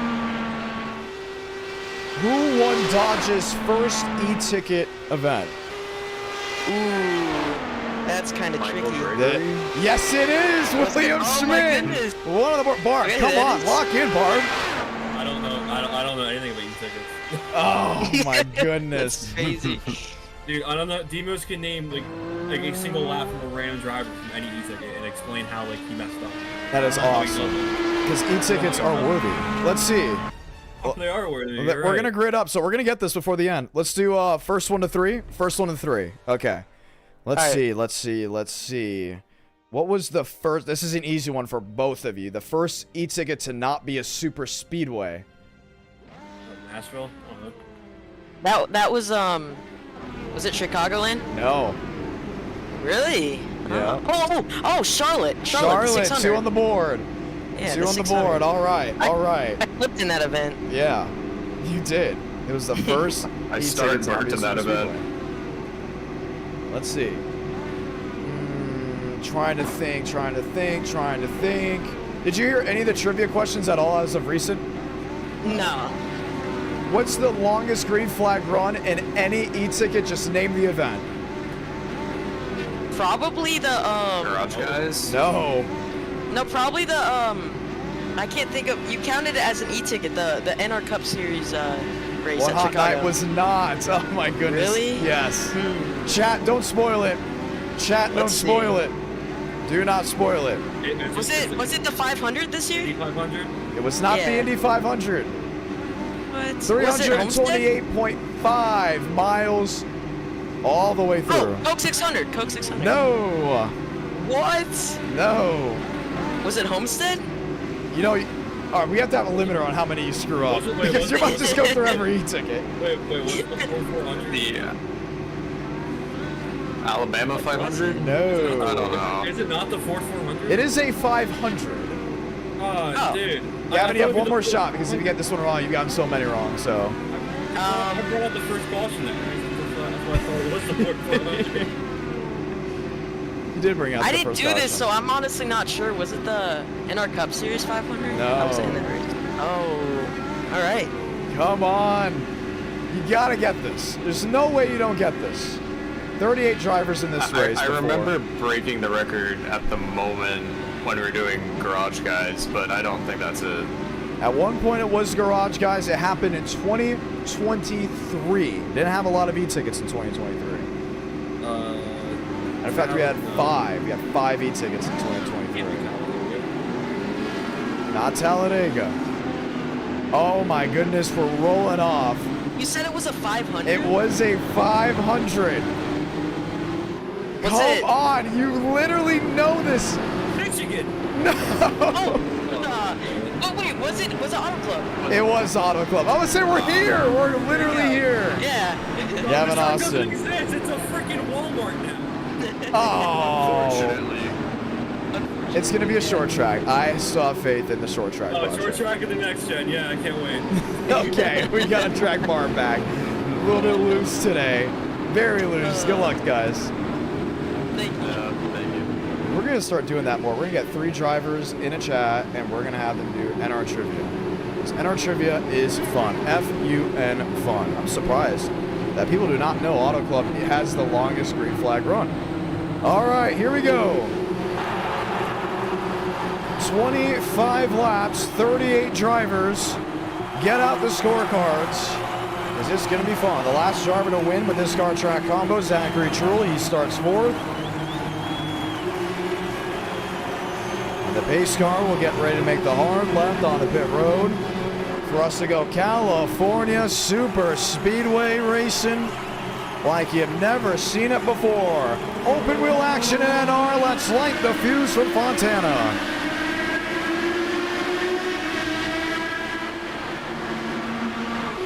Trouble already very deep in the field. Jonah Espy and others involved. It was on a restart with relaxed yellows. We stay green.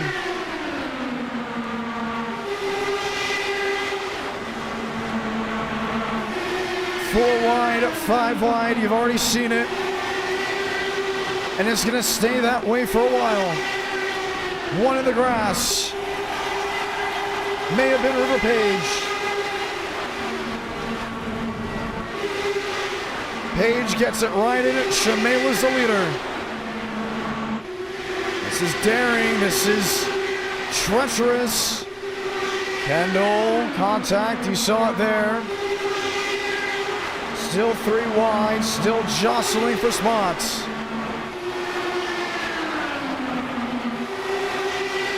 Shamela Walker Reel. Austin Byron Kingsley. 4 wide for the top spot. Austin in 3rd, Reel in 4th. Carter Kingsley. Bonside move for him. It's gonna work out. Trouble. One spinning in front of the field. Kenny Reel's involved, Christian Kendall as well, and that will bring the caution out for the first time.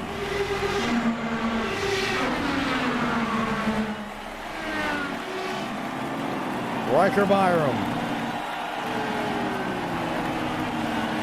The wing destroyed, the pod, and the nose is gone. No! Made just a tad worse by putting it into the barrier.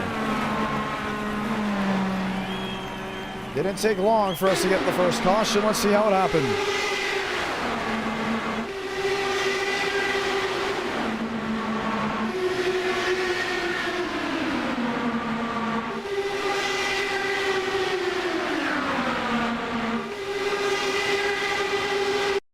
Byram on the inside.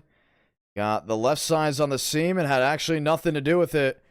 It all started with Kenny Reel going around right up in front of him. Watch Reel again. He's in the Napa number 28. On the inside lane.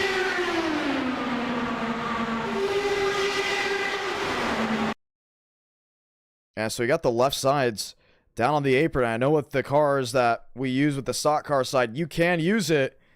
And these are stock car drivers. But here in the open wheels, that will not be the case. Man, look at River Page. Remember earlier, he went in the grass. He had one heck of a view. Watch back. From the cockpit. Woo! Flirting with disaster. And he will lock it back in and we'll be ready for the restart. Caution is out now with 21 laps to go. Always exciting to see these drivers hang on out with us. You know, we haven't talked to Douglas New Bigging in a while, and I don't think we're going to be able to talk to him in that chat. Let's try this one. Doug, John Ramos got a copy. I am here, John. Hello. You have been summoned. How's your night been? Pretty good. I didn't run any of the early races, but I ran Watkins Glen, joined in like with 10 seconds left. Started 40th, ended up 12th. So okay, that's not bad. We figured it out by the end of it. Yeah, didn't get a qualifier or anything, so we locked in. Had a lot of fun. So what I'm really excited about is what we got going right now. You, sir, are 19th currently. Yeah, I got some front wing damage there, and that caution got fixed only 5 seconds. Started 23rd. I think I was up to like 11th after the first restart. So I just kind of sent it middle, and I passed like 5 rows going into turn 1. Wow. So I don't know if it's gonna happen again because we're single file, but we'll figure it out, I guess. Figuring it out, indeed. You'll have a lot of drivers to get through. Do you think you have that opportunity? Maybe, yeah. I'm changing some stuff around. I heard like changing some stuff makes it loose, so I'm just gonna make this like as loose as possible. Oh no. Just throw it on the bottom and just see what happens. So make it too loose, you're going around. You know, I'll just dirt car it, that's all. All right. Well, you raced dirt cars. Is your season over? Yeah, we ended last week, so second in points in the season. Had a chance to get it, but a little bit short championship-wise. But we got second, so we're happy. Did you get any wins? Almost pulled a Ryan Newman, so I did not this year, sadly. Wow. I should have won. I finished second place by more than Sheldon Creed this year, so I mean I have that at least, but that's about it. That would explain the nearly pulling the Ryan Newman. Yeah, exactly. Yeah, I mean I was close to it, man. That last race, it could have been, but then I had some DNFs that happened and some bad luck, so it's like whatever. All right. Well, there's always 2025. It's true. Good luck. Getting ready for that race. Thank you. That is Douglas New Bigging. We'll drag him back, and we'll be ready for the impending restart here at Auto Club Speedway.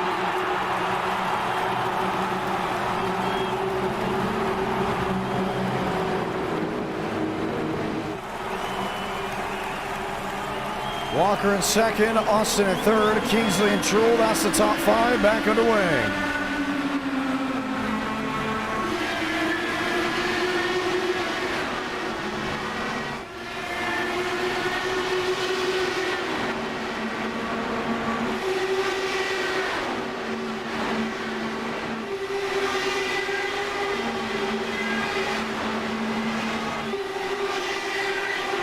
Thurston in 11th, Barbagallo in 10th. Tied up toe-to-toe. Walker, the race leader, company on all ends.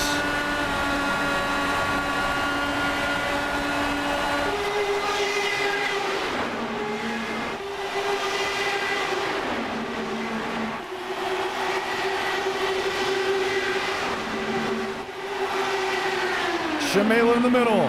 Walker on the bottom. Gavin Austin, wayside, 3 wide.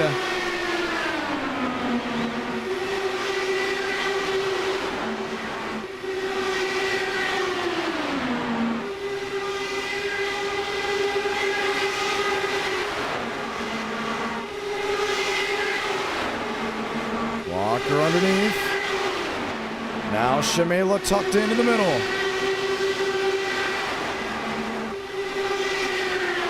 4 wide for the top spot.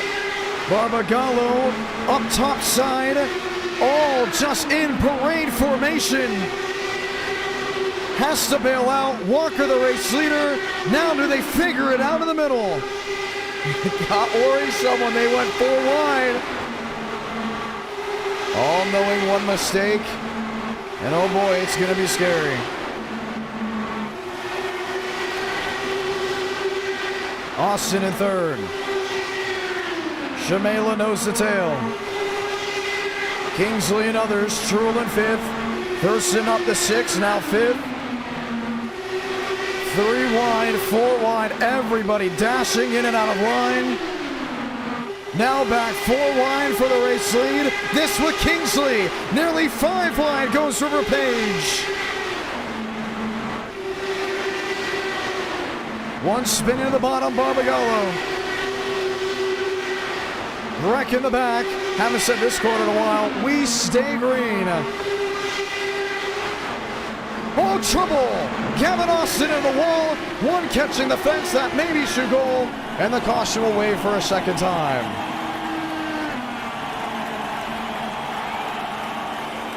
Carter Kingsley. And then there's the damage. Very deep. The driver's also involved.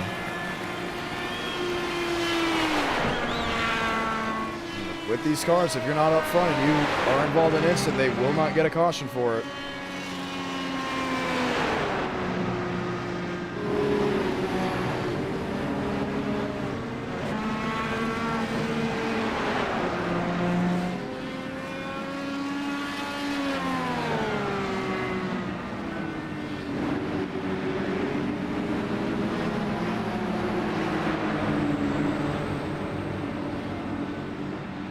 Ramos, I'd say he saw a lot of it.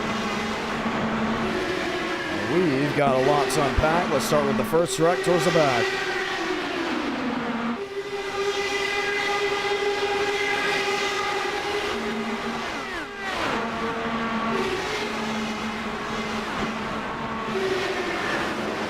Wow.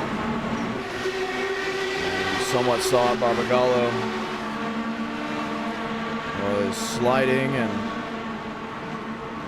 couldn't get it righted. There was the initial impact, he overcorrected, and bam.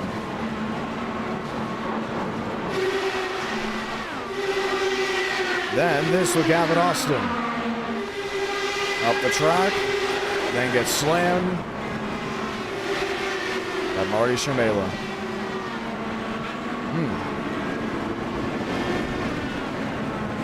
Don't think that's going to work.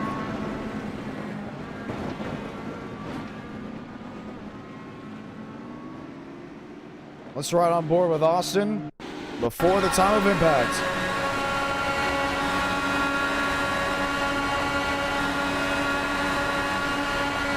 And I guarantee from his eyes, he probably just thought Marty came up. Oh, there was a later hit in front of him. That was with Ethan Vietvu.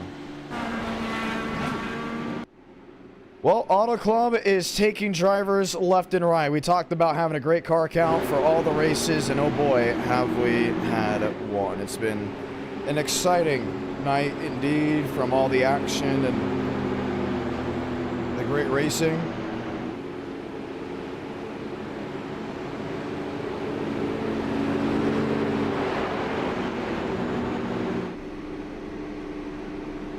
We're going to get ready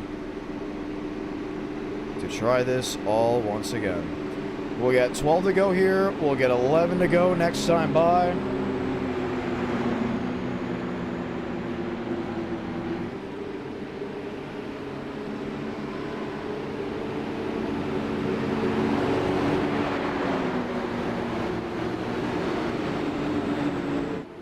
And we'll be ready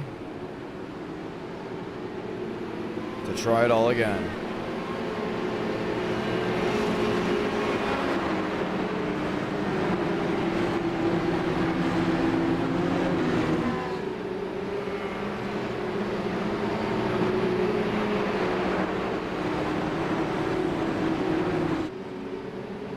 Lights off, top of the pace car.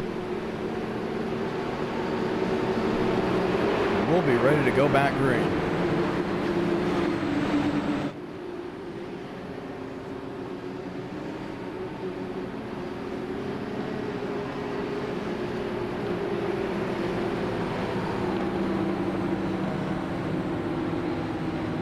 Pace car will make the hard left onto pit road.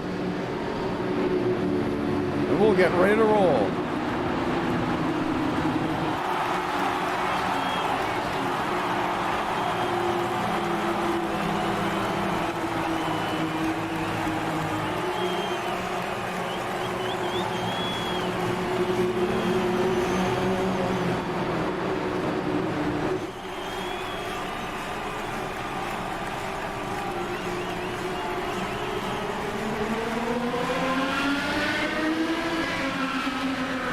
11 laps remaining from Auto Club.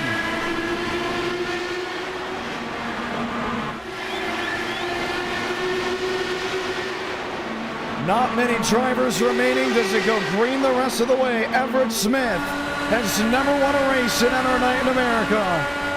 Marquez Ramos right there with him. 4 wide off the gun, laying on each other to 3 and 4.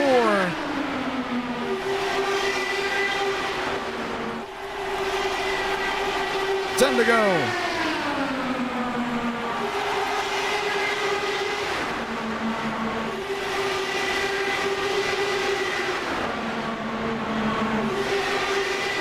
Zachary Truel way to the outside.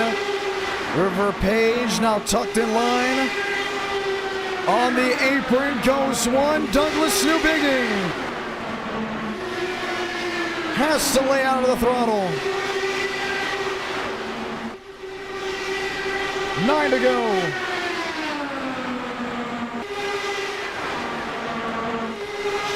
James Thurston is there. Others watching, waiting, wondering when is it the right time.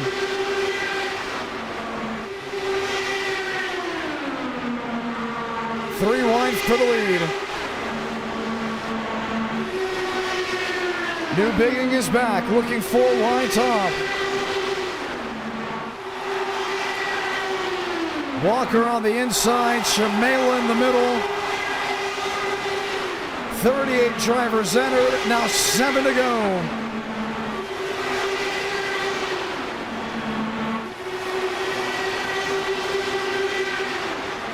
Newbigging again, looking and peeking. Trying to find a roll in the middle.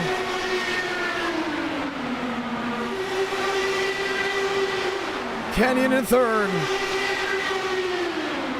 Walker the leader. Final remaining laps. Thurston on the bottom. New race leader. It's been a while since we've seen a James Thurston win. And is that the winning move?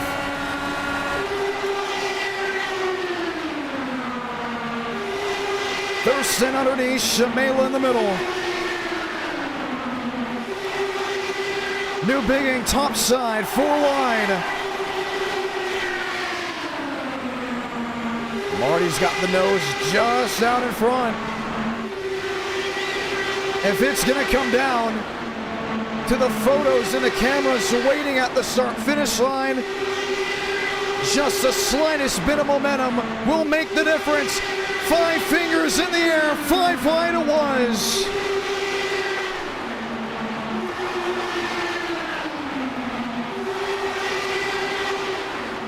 Thurston and Shamela, Newbigging the heave. 5 to go. They're giving it their all. No one backing down. Marty Shamela, Josh Kenyon, Douglas Newbigging. James Thurston, Everett Smith, Zachary Truel.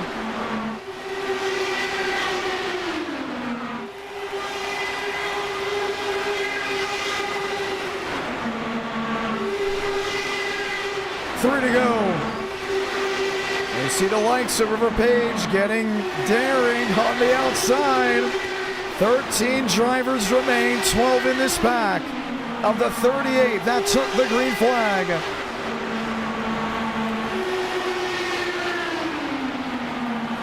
Shamela underneath, Kenyon in the middle. Now Douglas Newbigging rides high and handsome. 4 wide, 5 wide again. Thurston on the bottom, Truel ripping top. Better buckle up that TV, because it's ready to go for a ride. 3 laps to go.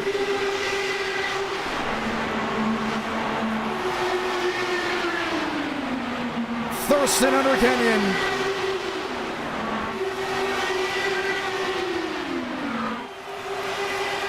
Where Here's the move. Shimela to the bottom.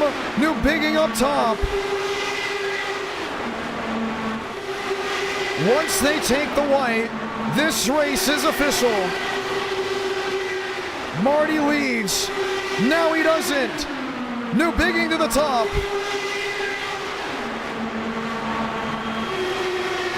Marquez Ramos tagged, saved it.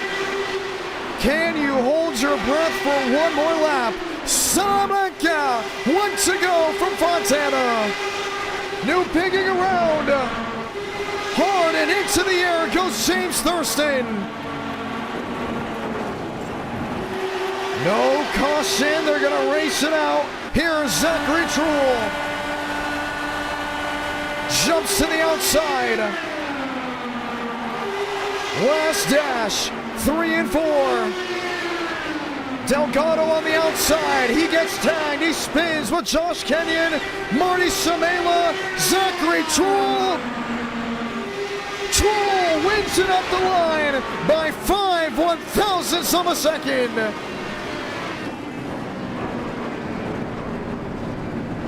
Unbelievable. Zachary Truhl just won that race, and I'm feeling an IndyCar night in America here soon. Wow. Unbelievable. River Page finishes third. There was a car stopped on the track. That was Douglas New Bigging. You may get penalized for it, but what a race and what a finish. This was it all the way to the line. The final laps, watch back. What a night of racing.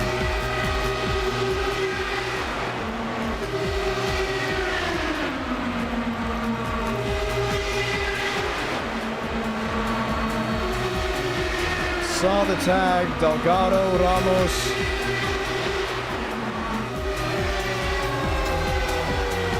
New Bigging caught the grass.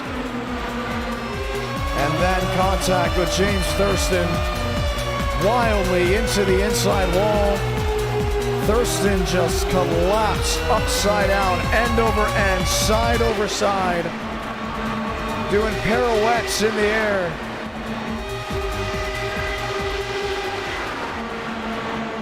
And then, what it all came down to.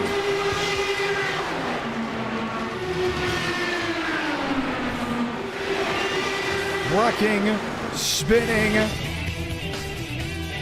and you had to get the camera out for it. This is NR Night in America. Wow.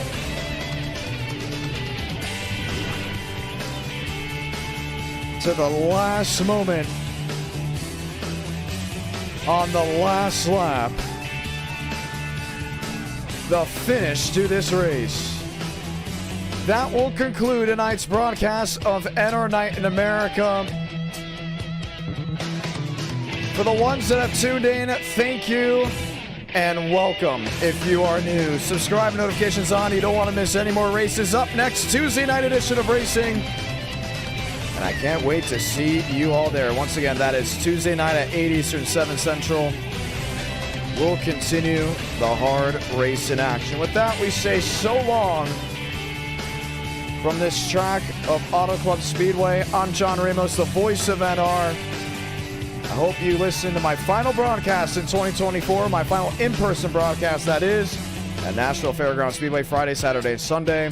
Most notably Saturday on Racing America and Track TV with the All-American 100 at Nashville Fairgrounds Speedway. Am I going to make highlight videos? I should. I'm calling races in person to the sim. What a race. What a night. And with that, we say so long and hello to our viewers that have just tuned in, Sonorsy and others. Good night, ladies and gentlemen.